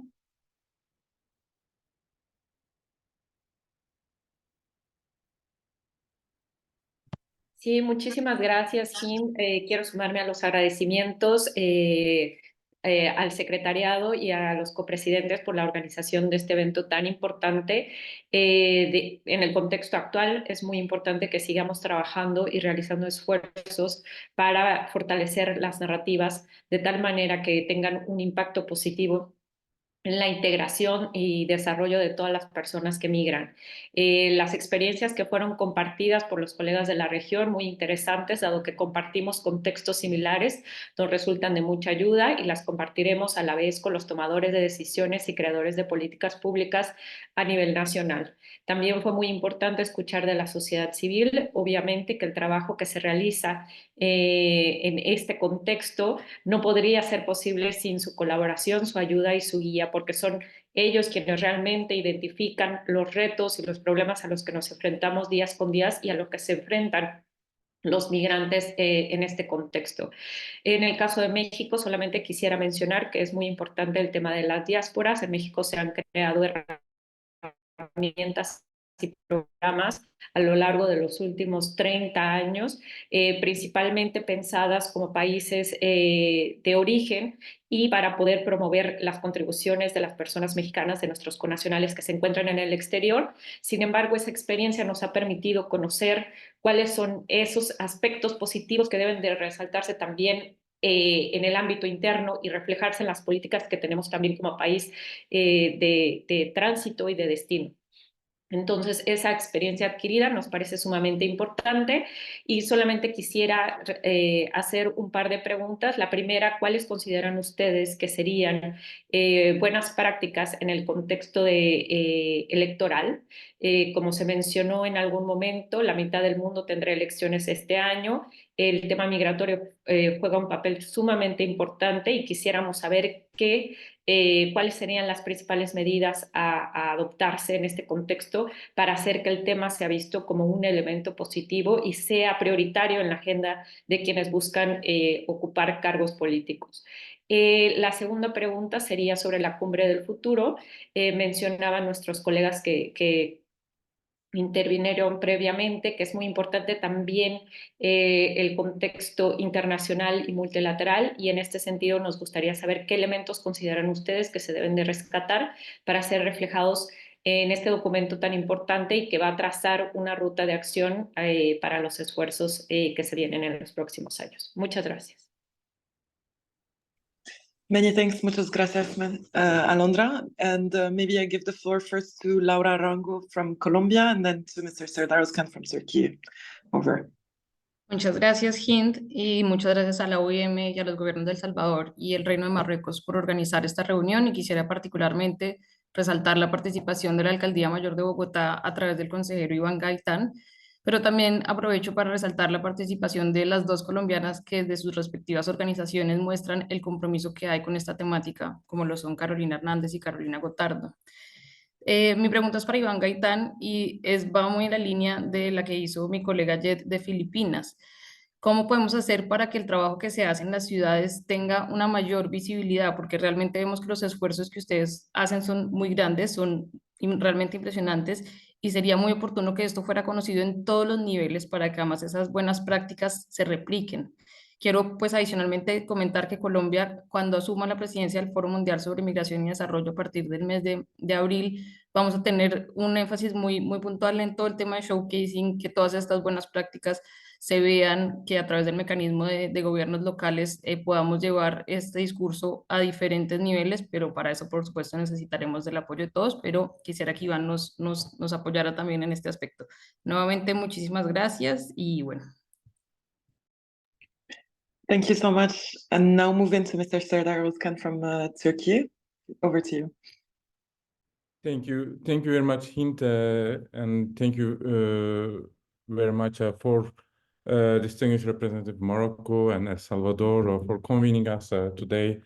And we come together to address an issue of critical importance in terms of current discussion on migration. As you know, throughout history, Turkey, with its unique geographical location, has welcomed millions from diverse backgrounds and diverse regions. And Turkey treats migrants with almost sincerity and respect and inclusive way. Today, we are home to 4 million migrants from various origins, and at the same time, 6 million Turkish citizens are living abroad as migrant or migrant workers. These migrants bring invaluable cultural riches, skills, experiences, enhancing our collective culture and development.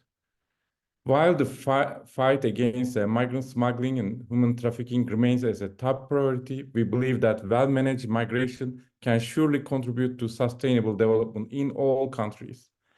Özlem Türeci and Uğur Şahin, maybe you will remember those names, founder of BioNTech, are great examples of how migrants can contribute to global public good. Both of them are Turkish, and they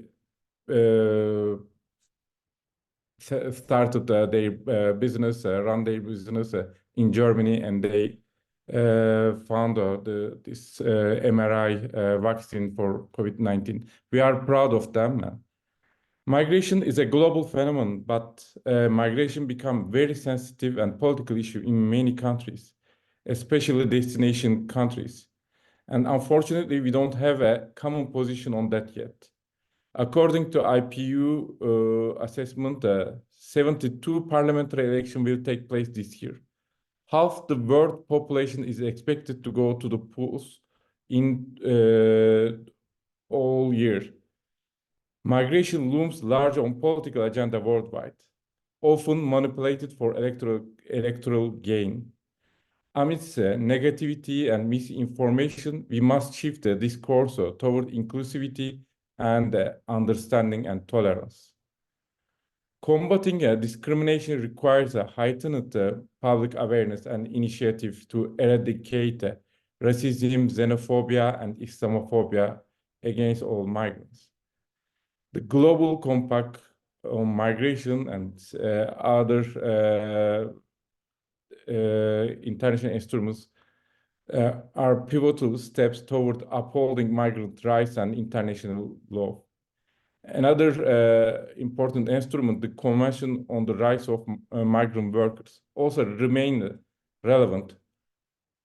Though its universal ratification by destination countries is imperative, nothing can override a state's obligation to respect the international guaranteed human rights of all individuals, including migrant and migrant workers. Collaboration is the key to success and as emphasized by Global Compact on Migration. We need to promote international, regional, bilateral cooperation and dialogue on migration. There is no doubt that strengthening international cooperation and global partnership for safe, orderly, regular migration should be our aim. I thank you. Thank you so much, Serdar. And I see we have no more hands from the floor, so maybe we can come back to our panelists by order, if that's okay, to give us a few words of response and to conclude this panel. So over to you first, Mr. Ivan Gaitan.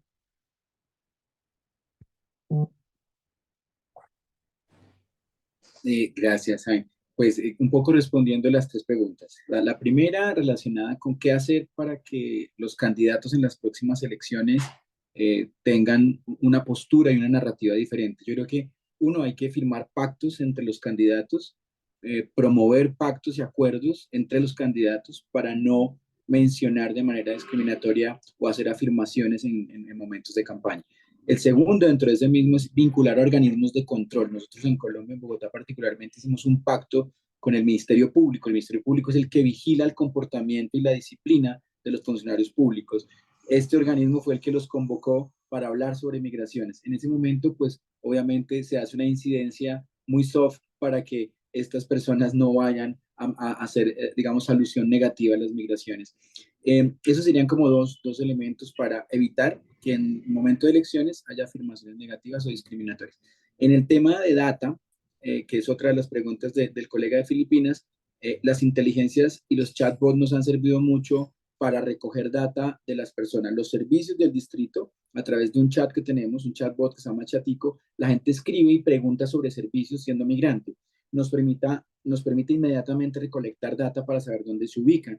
Pero adicional hicimos 138.000 encuestas SISBEN, este sistema social de población vulnerable, donde vamos a casa, hacemos el registro con un dispositivo móvil, nos permite caracterizar, y con los registros administrativos de salud, de educación, las historias clínicas, las matrículas de los colegios, pudimos cruzar la data y en el mapa de Bogotá, en la parte suroccidental, identificamos dónde estaban ubicadas las personas. Entonces, hacer uso de los registros administrativos y de la cartografía, más la inteligencia artificial y los chatbots con inteligencia artificial, es una de las cosas que nos está marcando la pauta para optimizar recursos, para que los esfuerzos que dirijamos desde el distrito, desde la nación, estén focalizados exactamente en el lugar. Por último, ¿cómo visibilizar las experiencias? Yo pienso que hay que utilizar plataformas multimediales y multimodales. Definitivamente, la velocidad de la información, la interacción, la hipermediación hace que la gente necesite lugares exactos donde está alojada la información,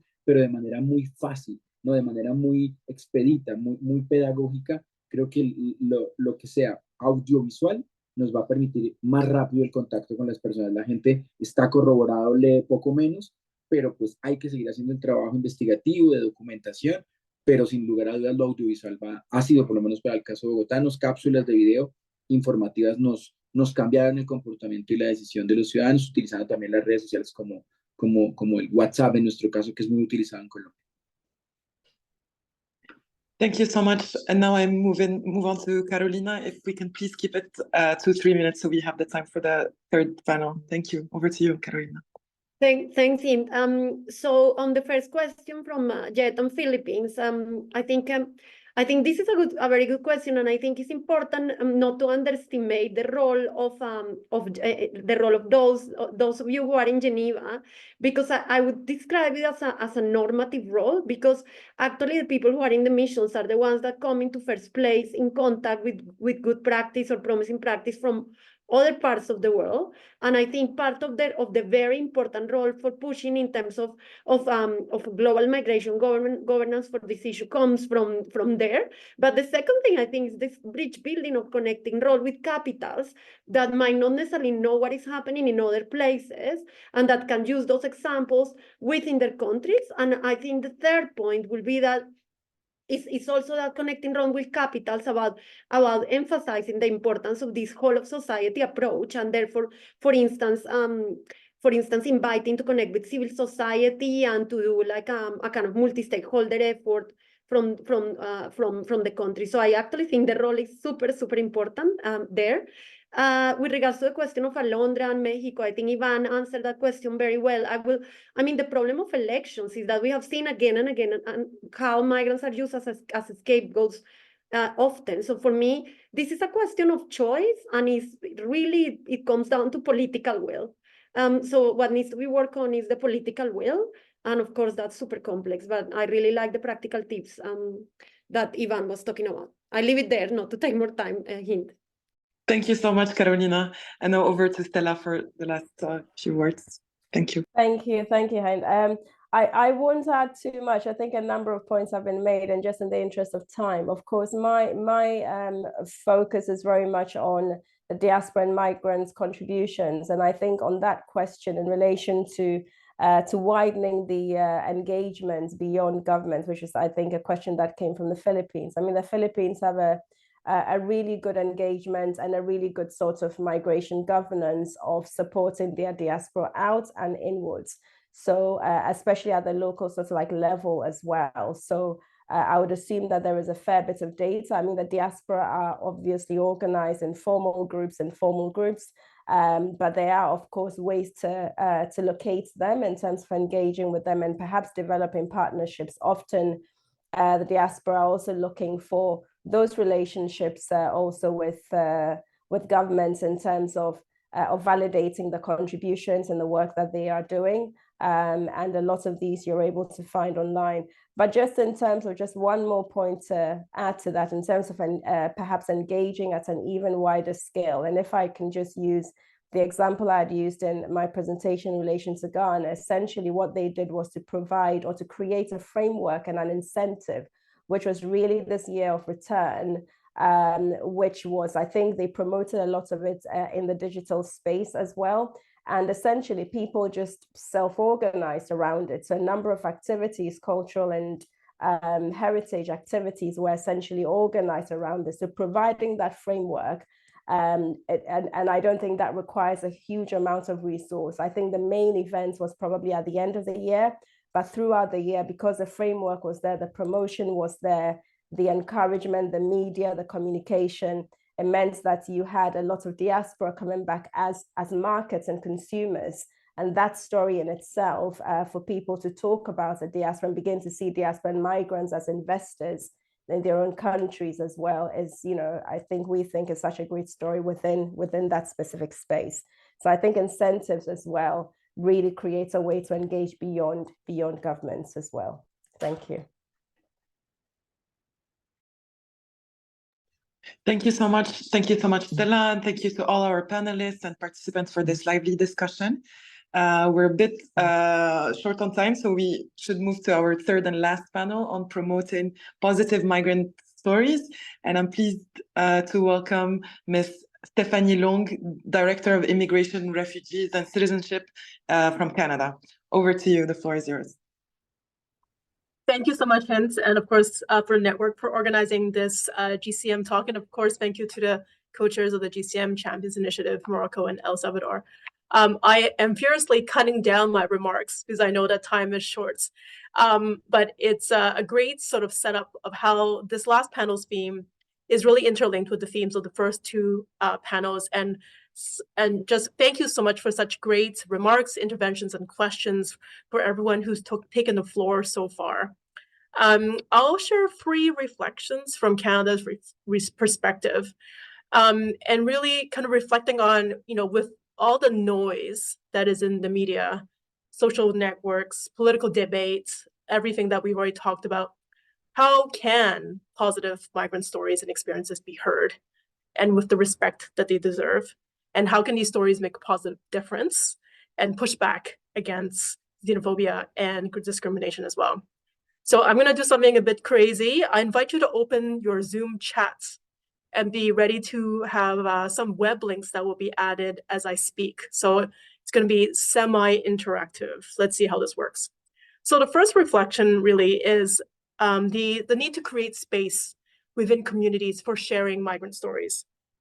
And Canada's reflection on that is really creating those connections between newcomers. In Canada, we use the term newcomers rather than migrants or immigrant necessarily, but newcomers, and the communities where they are living in Canada. and that it's an important connection that governments have a role to foster, to be part of this building of social cohesive and inclusive societies. So the Government of Canada provides funding for something called Community Connections. And these are services to settlement organizations, so not government organizations, but third parties that are based in the communities to provide opportunities for meaningful exchange and intercultural learning between newcomers and their host communities. In the chats, in the Zoom chats, I posted 3 examples geographically across Canada of organizations who offer these community connections if you're interested in taking a look at what that means. So basically, very practically, we are matching newcomers, migrants, immigrants, refugees with Canadian volunteers, or there's events hosted in the communities based on food or sports.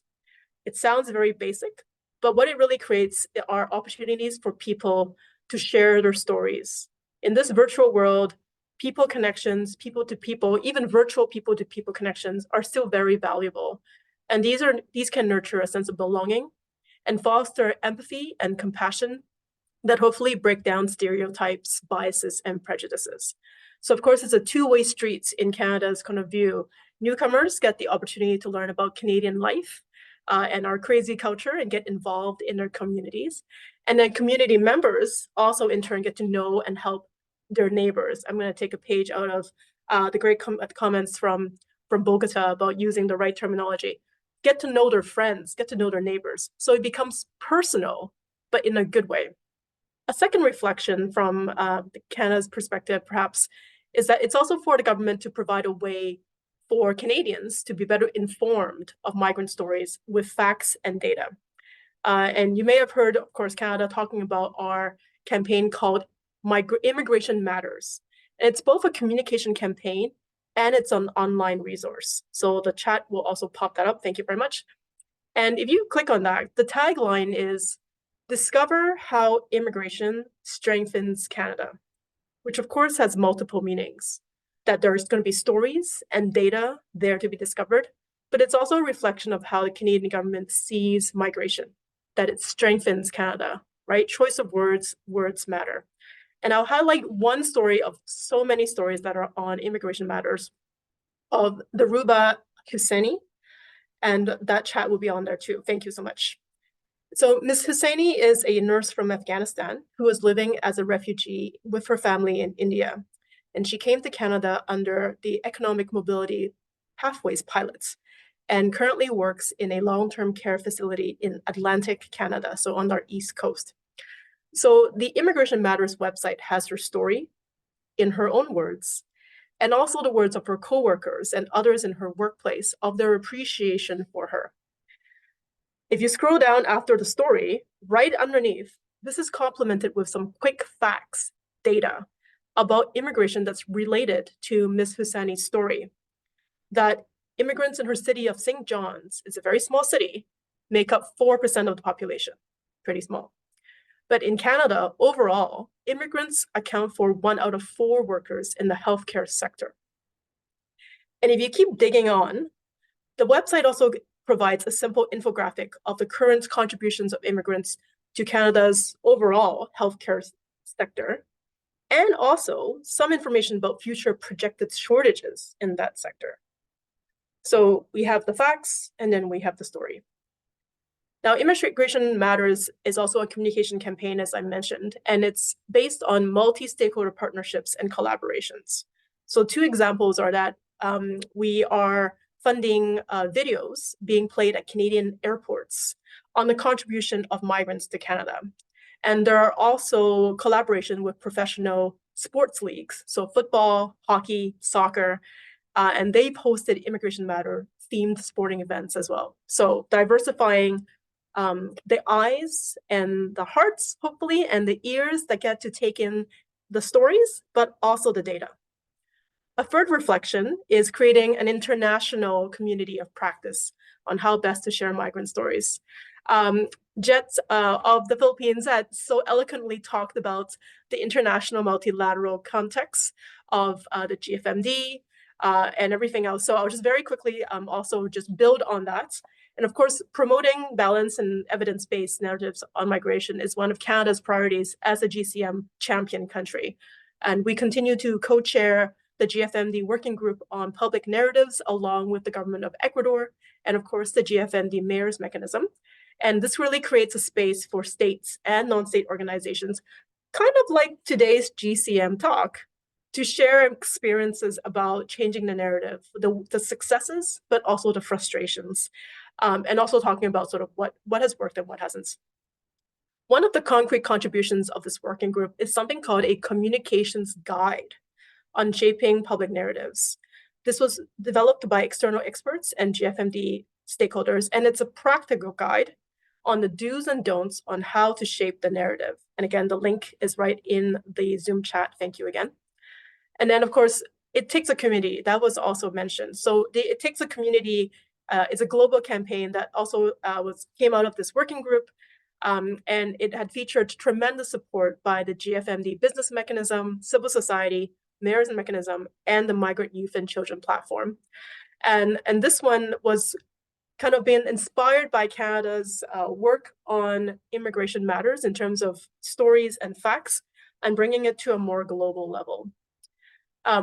Again, the Philippines, Jet, thank you again, mentioned the GFMD summit that just took place in January. And one of the other links that I would love to put up is that from all that roundtable work that Philippines and Canada co-chaired and involved so many of you in the last 18 months, there was a background paper. And I popped into a link, a downloadable version of it.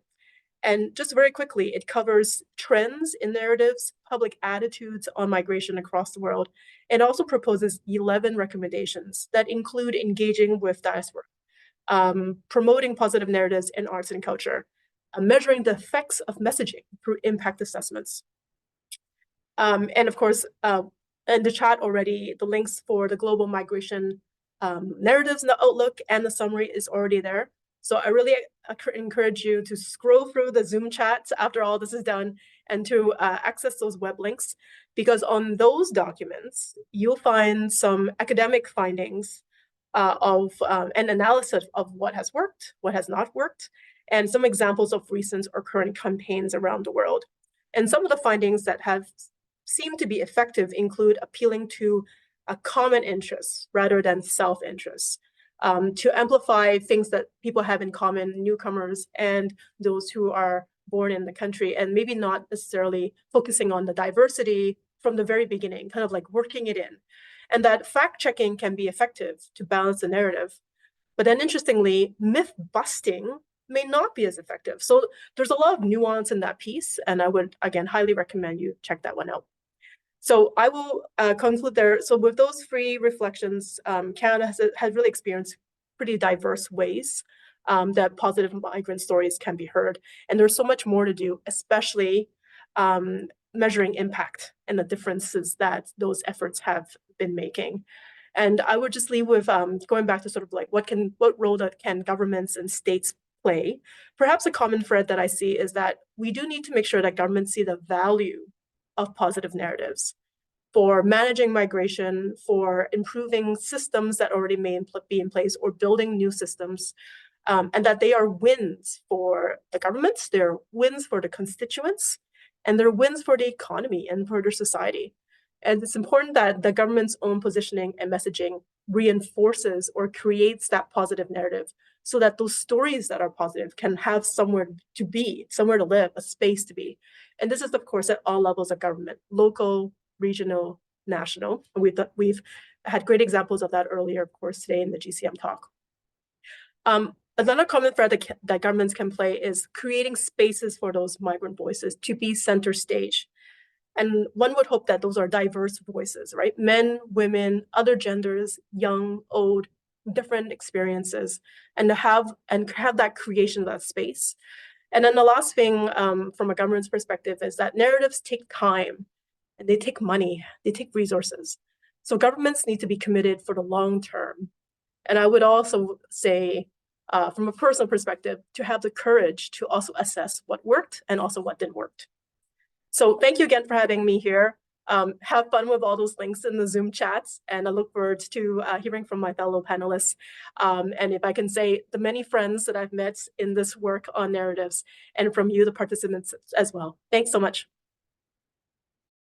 Thank you so much, Stephanie, for this intervention, and I encourage colleagues to check the links that were posted on the chat. We still have 4 more interventions, so I kindly ask other panelists to please keep it to 5 minutes so we can hear from everybody. I pass now the floor to Ms. Gilda Murillo from the Diaspora and Development Department of the Ministry of Foreign Affairs of El Salvador. Over to you. Buenos días, muchas gracias, Hind. Representantes de las copresidencias de la Iniciativa de los Países Campeones del Pacto Mundial de Migración, Marruecos y mis colegas de El Salvador, representantes de la Red de Naciones Unidas para la Migración, países miembros de la Iniciativa de Países Campeones, representantes de sociedad civil y de organizaciones no gubernamentales, nuevamente buenos días. Es un placer para mí desde la Dirección de Diáspora y Desarrollo y desde el Viceministerio de Diáspora y Movilidad Humana, en nombre de la viceministra Cindy Mariela Portal, poder presentarles algunas experiencias positivas de El Salvador en la implementación de iniciativas para promover historias positivas de nuestra diáspora. Quiero enfocarme en algunas de las estrategias que hemos seguido desde el Viceministerio de Diáspora y Movilidad Humana bajo la visión del gobierno del presidente Nayib Bukele, en el que se prioriza la diáspora salvadoreña como parte integral de nuestro país.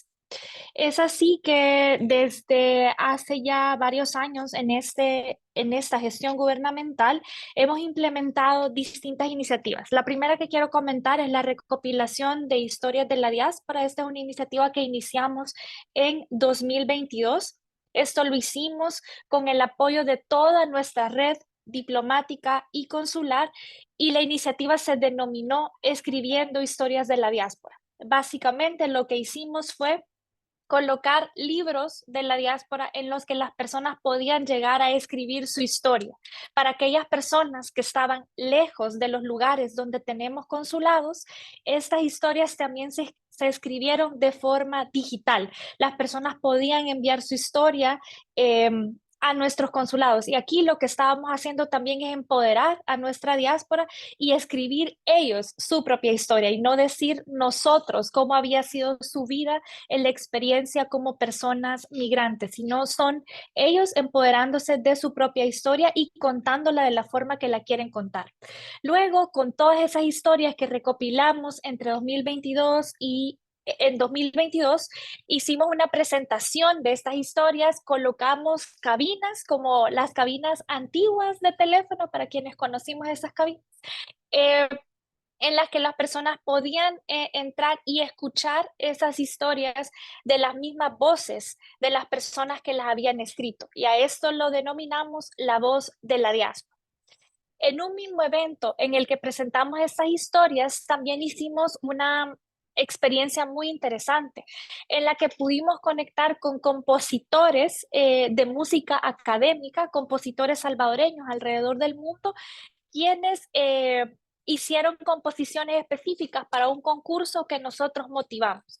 El concurso tenía que ver con, tenía como centro de la historia de la composición musical la experiencia migratoria. Es así que tuvimos 3 ganadores.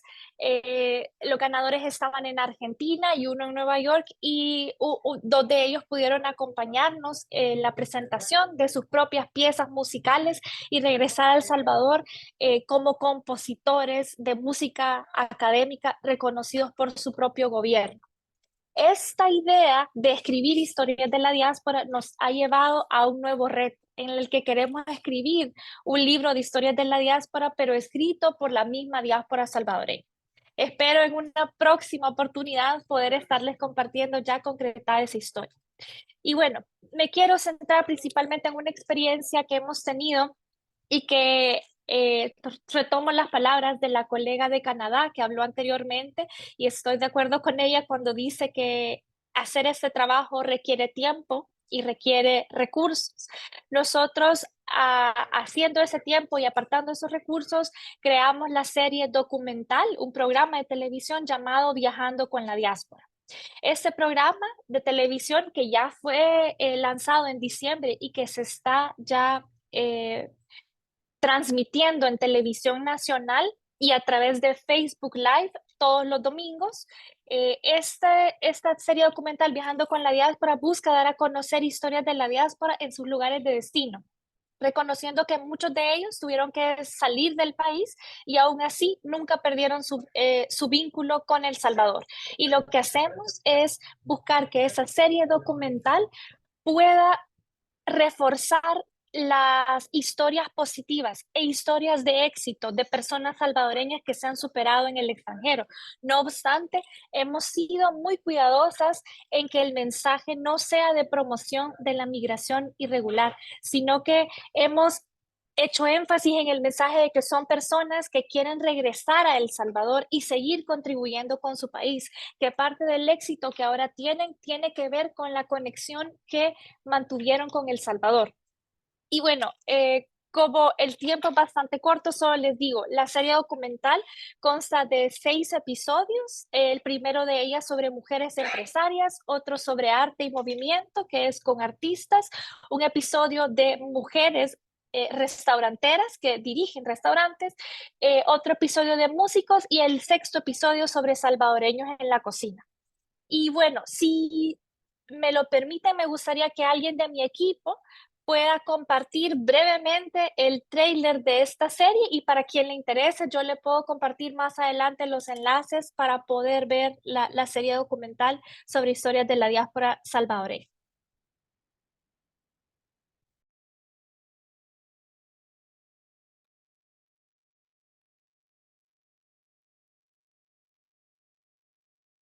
Solo no se escucha, pero bueno, aquí estamos viendo los distintos perfiles que aparecen en la serie, que como les decía se llama Viajando con la Diáspora. Les vamos a dejar el enlace en el chat. Y bueno, rápidamente para que vean las imágenes. Yes, if I can kindly ask you maybe to post it on the chat so we have the time to move on to our 2 next panelists, if that's okay. And I encourage our participants to maybe check the video that will be posted on the chat. De acuerdo. Thank you so much. De acuerdo. Thank you. Entonces, vamos a dejarlo hasta ahí. Gracias, Karina, de mi equipo, que me estaba ayudando. Y bueno, muchísimas gracias por su atención y quedo a su disposición en caso se requiera más información. Y estoy también muy interesada en compartir de forma bilateral también experiencias con ustedes y a través de esta red. Muchas gracias por la oportunidad. Muchas gracias. Thank you so much. And now I move on to Ms. Mirela Stoya from the International Organization of Employers for her intervention. Over to you, Mirela. Thank you very much to everyone for, in particular to the GCM champion countries for having private sector here with you today. It is great. Can you hear me? Is this okay? Can you hear me? Good. Thank you, Stephanie. Thank you. So I'm representing the International Employers Organization, IOE, in Geneva. We represent businesses and employers organizations from more than 140 countries with the aim to help craft global business positions and promote dialogues between employers and governments in global and regional labor and social policy debates such as this. And migration is a top priority for us, for the IOE, in particular since 2016, when IOE started hosting the Business Advisory Group on Migration, which channels the private sector voice at the GFMD. We are very glad that private sector is given a voice in the GCM talk, and you might ask yourselves why, because business cares very much about migration. We are among the biggest employers of migrants in the world, and as you might all know, 4 out of 5 employers worldwide do not find the talents they need. And this talent scarcity brings us to reflect upon solutions. So what do we do? If we don't have the talents, we cannot work, we cannot develop our business, we cannot thrive, exactly. And so besides upskilling and reskilling efforts on domestic workforce, labor migration is for us one of the priorities. And we continue to advocate for more effective, efficient, flexible pathways for regular migration in line with GCM Objective 5. However, in order for governments, for you to be able to implement more legal frameworks like the private sector asks you to do, we all know that it is essential that the narrative on migration improves. In this highly politicized discourse on migration, employers often choose not to go public, as you might have seen, because often people ask me, yes, why don't you have CEOs come here and talk to us? Because it's a delicate subject. And organizations such as the IOE play an essential role of consolidating private sector's perspectives and opinions and wishes and present them in one coherent voice in discussions such as this today. I would like to say that the voice of business counts quite a lot. I don't know if some of you know about the Edelman Trust Barometer 2023, but business has again been chosen by more than 32,000 respondents in 28 countries as the most trusted institution. So the voices of business should be here at the table of the discussions. And to go back to Stephanie and Jet's inputs on the GFMD, I would also want to draw back on the background paper of Roundtable 5 on improving the perception of migration in public opinion through narratives, culture, emotion, and rational discourse, where the private sector also provided input. And I would like to name just 4 initiatives mentioned in this paper, and then finish my speech because I think we're a little bit late. So the first initiative that I would want to mention regarding the private sector is how private sector can influence the narrative on migration is by publicly promoting the benefits of highly skilled migration and of key workers, like this was done, for example, during the COVID-19 pandemic. Secondly, private sector will continue to promote fair and ethical recruitment for refugees and migrants. A good example of this is Talents Beyond Boundaries and their work. Thirdly, we can highlight the importance of migrants, including seasonal workers that are essential for business activities, for instance, in agriculture and services industries, but not only, in home and host country. Migrants bring their energies and talents to places that are badly needed.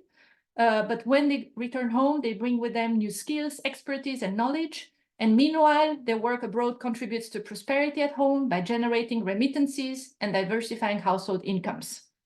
And the fourth initiative that I would like to mention is the ITAC campaign that Stephanie also referred to, which is a concrete example of private sector closely collaborating with governments such as Canada, for instance, international organizations such as IOM, civil society, and the mayors to improve the narratives on migration by bringing out positive messages through social media.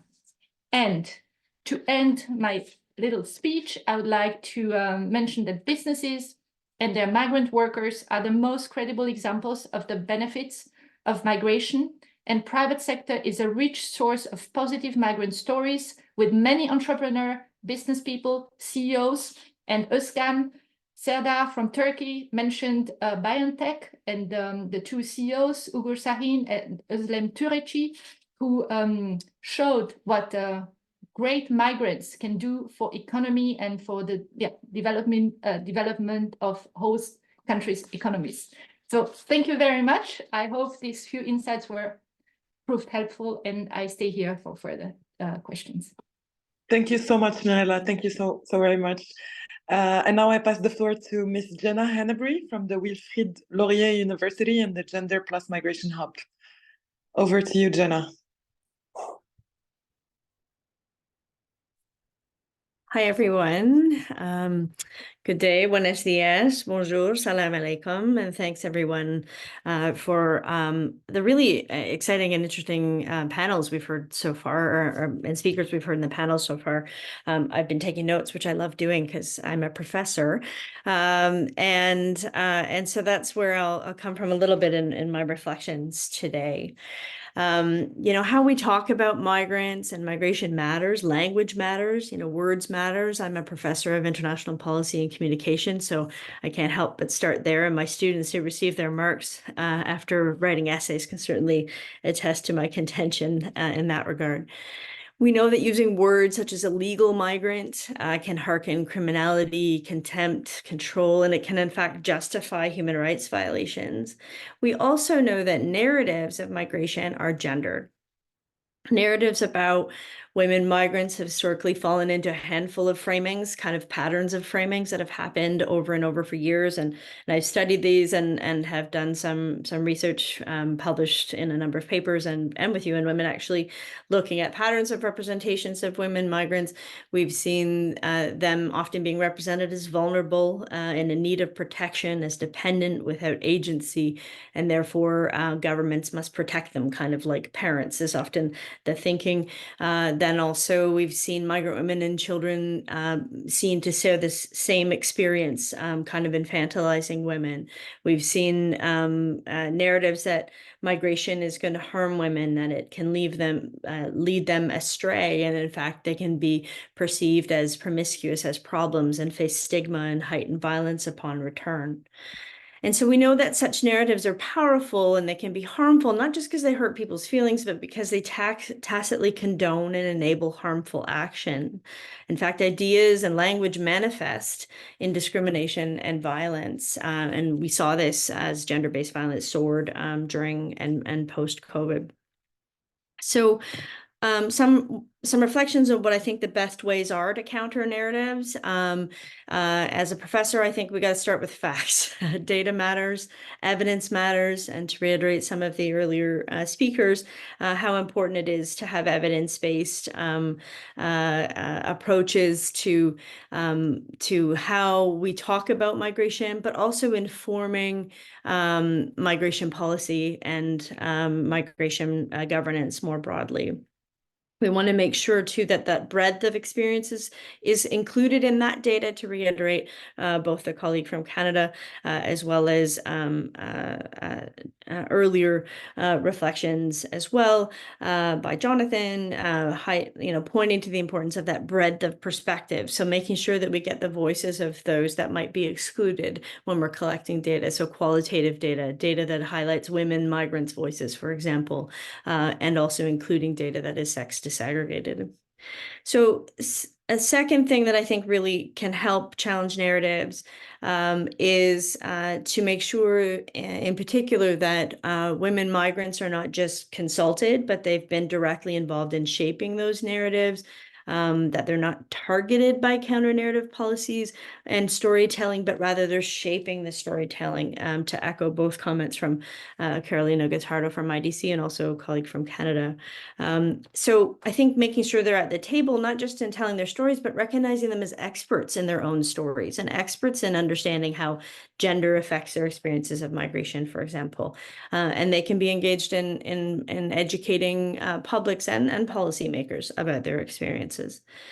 Another thing that I think is important is that narratives are reflected, but also embedded into structures of society. They're embedded in policy. So how governments talk about migration will give signals to communities and societies about how they can and cannot act around migrants and migration more broadly. So recognizing that how language of policy and law can signal stereotypes and enable discrimination in certain contexts. And so it's really about ensuring that governments are also leading by example through action and setting the bar. And all of this won't happen, though, without building capacities. And so education is key, training is key, having the tools to gather and interpret data, to be sensitized by realities, to identify good practices and figure out how to translate them requires training. It requires courses at the government level. It requires university and high school education systems, and academics can play a key role ensuring that the next generation of policymakers and community members have aptitudes to really understand these realities and to be able to shape narratives and policies going forward. And I think involving universities and academics as active stakeholders, both at this kind of global level that we're doing here, but also at national level, like draw on those people with expertise and those people with experience that are also connected into communities to help formulate policies at national levels, but also engaging at the global. So because I'm a professor, I have to give you some resources also and flag a few things that I want to make you aware of that I think are really going to be key for helping practically shift narratives. One, the gender workstream of the network has been developing a GRIT training module, which is all about gender responsive implementation of the Global Compact. It's got some great resources in there about challenging harmful stereotypes and discrimination. Canada is a great example that I was going to highlight, but my colleague from Canada did a good job already, but I'll flag also that Canada has something called GBA Plus, which is an online course that's free that can help encourage people to better understand the way inequalities can manifest themselves in society and to better understand gender inequality in particular.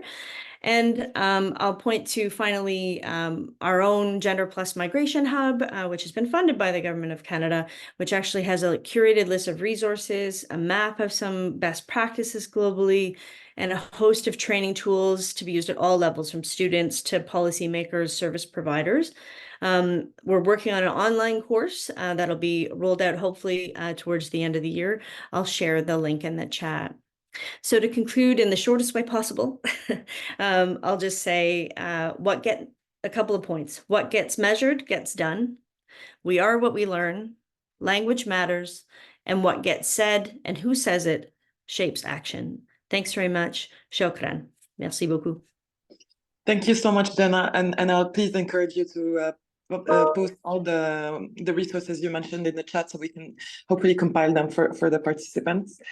And now we move on to our last panelist of this session, and hopefully we can keep it short so we have the time to open up the floor for some interventions before moving to the concluding remark. I'll invite Ms. Ayat El-Habal, who's a journalist and producer, to join us in the floor for intervention. Thank you. Over. في البداية أنا أحب أحيي الجميع وأحب إن أنا أحييكم إن أنتوا اخترتوني أو اديتوني فرصة إن أنا أكون ضمن اللقاء ده. أنا أحب أعرفكم بنفسي. أنا اسمي آيات الحبال، أنا صحفية مصرية وبشتغل في مجال تغطية أخبار اللاجئين والمهاجرين من 2012. في عجالة سريعة، مصر من الدول اللي هي دول العبور بالنسبة للاجئين، ومن الدول اللي استقبلت مهاجرين كتير وفيها أنماط مختلفة من الهجرة، هجرة اقتصادية، هجرة تعليمية، هجرة لأسباب الحروب زي ما حصل دلوقتي. طبعا احنا مستقبلين أعداد كبيرة من السودانيين وإخوة الفلسطينيين بسبب الحروب اللي بتحصل دي.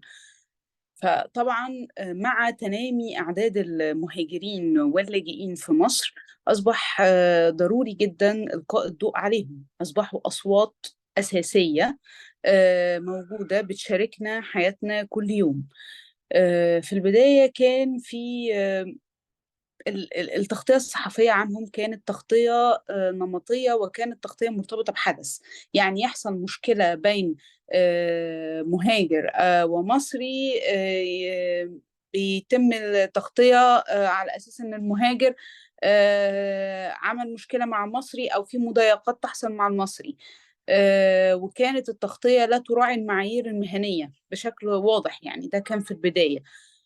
مع تنامي وجود المهاجرين واللاجئين، وأصبحت مصر وفقا للأرقام الرسمية الصادرة من IOM وحتى السلطات المصرية تستقبل 9 مليون مهاجر ولاجئ، فأصبحوا أصوات أساسية موجودة.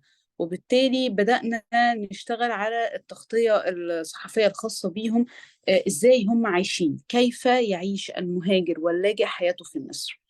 بدأ يكون في تغطية بكل الوسائل المتاحة، سواء المكتوبة أو الفيديو أو الصوت، اللي بتتضمن إزاي هم كيف يعيشون، كيف يتلقون التعليم، كيف يحصلون على مصدر رزقهم. بدأنا نكتشف إن في ناس زيهم زي المصريين. يعني دايما احنا لما كنا بنغطي في الاول بنغطيهم من برج عاجي، لكن لما تنزل على ارض الواقع تكتشف ان المهاجر هو مثل المصري، او المهاجر هو مثل المقيم. فانت كلنا مهاجرون محتملون، كلنا مهاجرين، كلنا لاجئين محتملين، كلنا قد نتعرض لحروب، او قد نتعرض لضغوط، او قد نتعرض لاسباب لمشكلات تخلينا في يوم من الايام تجبرنا على الهجرة. وبالتالي من هذا المنطلق بدأ الكثير من الصحفيين يتناولوا أخبار وقصص مختلفة عن المهاجرين، وكلها قصص إيجابية، قصص عن محاولاتهم لتجاوز آلام الغربة. ودي كانت قصة من القصص اللي كنا عملت عليها في الصليب الأحمر، اسمها الوطن في اللمة، كيف يبحث المهاجر عن وطنه في مطعم بيقدم الطعام السوداني مثلا، في فريق كورة بيجمع لاعبين من السودان، في فريق غنائي، وفريق استعراضي، فريق ثقافي بيجمع الفرقاء من سوريا. وبالتالي هي محاولة لإنك توضح كيف يعيش المهاجر أو اللاجئ زي مثل المصري، كيف يقضي يومه، ايه المشكلات التي يمر بيها خلال اليوم. وبالفعل بقى في مشاريع على وسائل التواصل الاجتماعي هدفها توضيح كيف يعيش اللاجئ والمهاجر حياته في مصر، حياة عادية تماما، من منطلق كلنا مهاجرين وكلنا لاجئين محتملين. لكن في بعض المعوقات. المعوق الأول الحصول على المعلومات، المعوق الثاني التربية الإعلامية. احنا عندنا تدريبات بتتعمل للصحفيين، ولكن ما بيتعملش تدريبات للطلاب أو تدريبات لصغار الصحفيين اللي هم لسه طلاب كليات الإعلام، أو حتى الطلاب في المدارس، لأن لدينا المدارس تستقبل المهاجرين واللاجئين. ففكرة التربية الإعلامية هي اللي بتؤدي إلى وجود خطاب كراهية أو بعض العنصرية على وسائل السوشيال ميديا، اللي الحقيقة اللي بيبقى عندهم وعي هم اللي بيواجهوا الحملات اللي فيها كراهية. كان عندي تجربة اسمها لاجئ ترانزيت، هي تجربة على وسائل التواصل الاجتماعي بتحاول تقدم بعض التدريبات وبعض القصص الإيجابية عن كيف يعيش المهاجر واللاجئ. تناولنا فيها تعريفات عن الفرق ما بين المهاجر واللاجئ، وازاي ان هم ما بيجوش، يعني في بعض الاقاويل ان هم جايين ياخدوا يشتغلوا مكان المصري، ده مش حقيقي. ففكره تغيير المفاهيم دي كانت مهمه، وده احنا عملناه ده عملته في لاجئ ترانزيت، وهي مشروع تمويل ذاتي.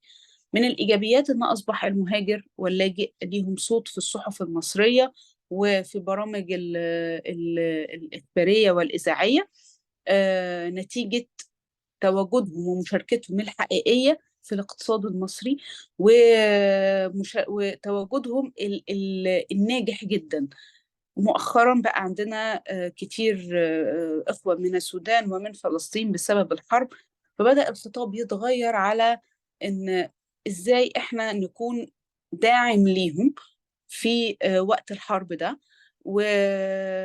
وده اللي بيتحاول كتير من الصحفيين يعملوه في المؤسسات بتاعتهم، يكونوا داعم ليهم، ما يطلعهمش بمنظر بشكل اللي هم محتاجين، لكن بيطلعوا بشكل إن هم نازحين أو فارين من الحرب، ولكن بيحاولوا يواجهوا ما هم فيه من خطر. فالحاجة الأساسية وجود التربية الإعلامية، ووجود متابعة جيدة وتمويل جيد للقصص الصحفية اللي بتخاطب، اللي بتحاول تصور حياة اللاجئين وتوثق حياتهم وحياة المهاجرين، هي اللي هتخلق بعد كده عندنا قصص إيجابية تخلي في اندماج وتعاون بين اللاجئين والمهاجرين. وشكرا لكم، وهحط في الشات الرابط المشروع بتاعي. شكرا هند.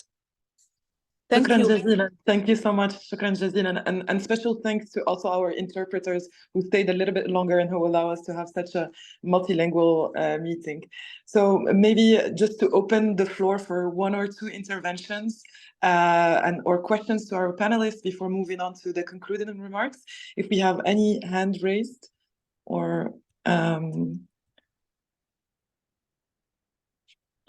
I don't see any hand raised in the chat or in the participants, so I think we can move on to our concluding remarks. And I move back to our co-organizers, starting with Mr. Ismail Shkouri from the Global Affairs Department, Director of Global Affairs from the Ministry of Foreign Affairs, Morocco. Over to you. Thank you very much, Hind. At the end of our discussion, allow me, Excellencies, ladies and gentlemen, dear colleagues, to express my warmest thanks to all the participants, panelists, as well as the representatives of all the champion countries. Allow me also to thank the United Nations Migration Network, as well as the International Organization for Migration, for their collaboration and unwavering commitments to the issue of migration, and for their support to this meeting and this initiative. This meeting has been rich, and I couldn't expect, actually, an attractive meeting as this one. What was at stake was not just to express, as has been mentioned during the interventions, the expression of awareness, concerns, but also successes and frustrations, and also concrete initiatives, policies, and measures. What was at stake, actually, it was to renew our commitment to the objective 17, to renew our commitment to a renewed momentum on the topic. And I think for almost 3 hours discussion, I think the objective was met. And it's thanks to your dedication and to your contribution. And this space that has been offered to us, all of us, to prioritize this dimension in the face of the concern that has been shared across the interventions we have. But what is also worth to mention is also this determination, and I think it was stressed in many interventions that determination is required. Alongside with some, and I don't want to pretend to be exhaustive, but I think some important keywords has been shared, including the importance of facts, data, evidence-based, but also stories, and how we can offer more space for positive stories around migration. Other keywords, the importance of having more involvement of multiple stakeholders. It's not just a governmental issue, it's a multi-stakeholders issue. And with the involvement of as much as multi-stakeholders possible, we will gain in terms of feeding the momentum and feeding also our objectives. Other keywords is also to offer as much as possible spaces for such discussions, actually combining between sharing good practices, policies, experiences, but also expertise, since we are talking about the importance of an evidence-based approach with regard to our objective to further favor the implementation of Objective 17. What I would like to propose here, and I took as an important message in many interventions, is that this discussion is not the starting point, but it should not be also the ending point, but a contribution to feed the momentum we want to build towards the next Ironman we are expecting. So a humble proposal is really to build on the discussion, and if you agree, maybe to with the contribution of all, including not only those who are present here, but also other stakeholders, including other champion countries that were not able to participate, really to feed a sort of a repository of good practices, stories that could be shared as a message, as a contribution to the next Ironman, with the aim to develop further the momentum on Objective 17 as part of the IRMF, next IRMF agenda, and to offer a mutual benefit exchange exercise in the IRMF. So this is a humble proposal I'm sharing with you. I hope it will enjoy your support and the support also of our partners in this context and exercise.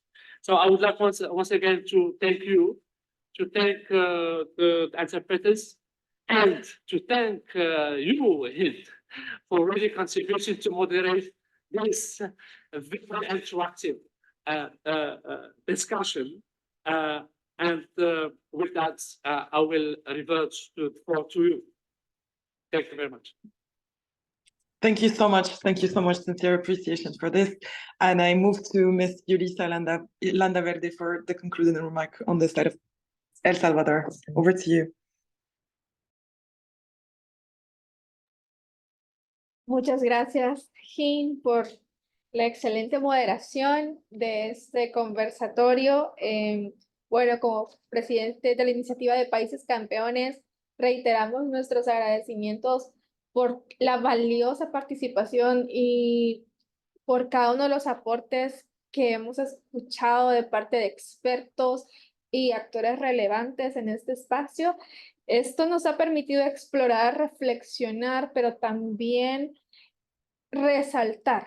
Y hemos escuchado ese llamado que se nos hace a todos los involucrados para poner énfasis en algunos aspectos, diferentes realidades que hemos podido reflexionar y esos enfoques que tenemos que acentuar en nuestro trabajo. Todo eso lo que nos indica es que hay mucho por hacer. Está el interés, el compromiso, pero al mismo tiempo podemos contar entre los diferentes sectores acá representados para poder en conjunto realizar iniciativas mucho más de impacto de lo que ya se ha hecho y siempre con el fin de centrarnos en las personas migrantes y en mejorar nuestros esfuerzos en avanzar en una migración segura, ordenada y regular. Muchísimas gracias a la Red de Naciones Unidas por apoyarnos, todo el apoyo en este espacio. También, también me sumo a los agradecimientos para los traductores que se han quedado con nosotros. Esperamos contar con su apoyo en futuros espacios que estaremos desarrollando para fortalecer y avanzar en la implementación efectiva del Pacto Mundial para las Migraciones, sobre todo de cara a las revisiones regionales y a un examen global que tenemos. Creo que tenemos que tener ese horizonte muy bien trazado para poder dar más avances y como países campeones llevar esta bandera del compromiso muy en alto y un compromiso demostrado también. Muchísimas gracias. Buenos días, buenas tardes, buenas noches. Un saludo desde San Salvador. Thank you so much. Muchas gracias. Just a few words to express my sincere gratitude, our sincere gratitude to the co-chairs, Mr. Chakouri, Ms. Landa Verde, for their leadership in such a timely and important thematic. To say a big thank you to all the champion representatives, to all the participants for their valuable contribution during today's meetings. Your insights and expertise have been truly instrumental in shaping our discussion today. The Secretariat will be compiling a summary report capturing the key highlights of our discussions. And of course, we stand ready to support in gathering the best practices and recommendations as was suggested, and to disseminate them amongst the champions and other stakeholders for further consideration. Thank you again, and hopefully see you soon. Thank you.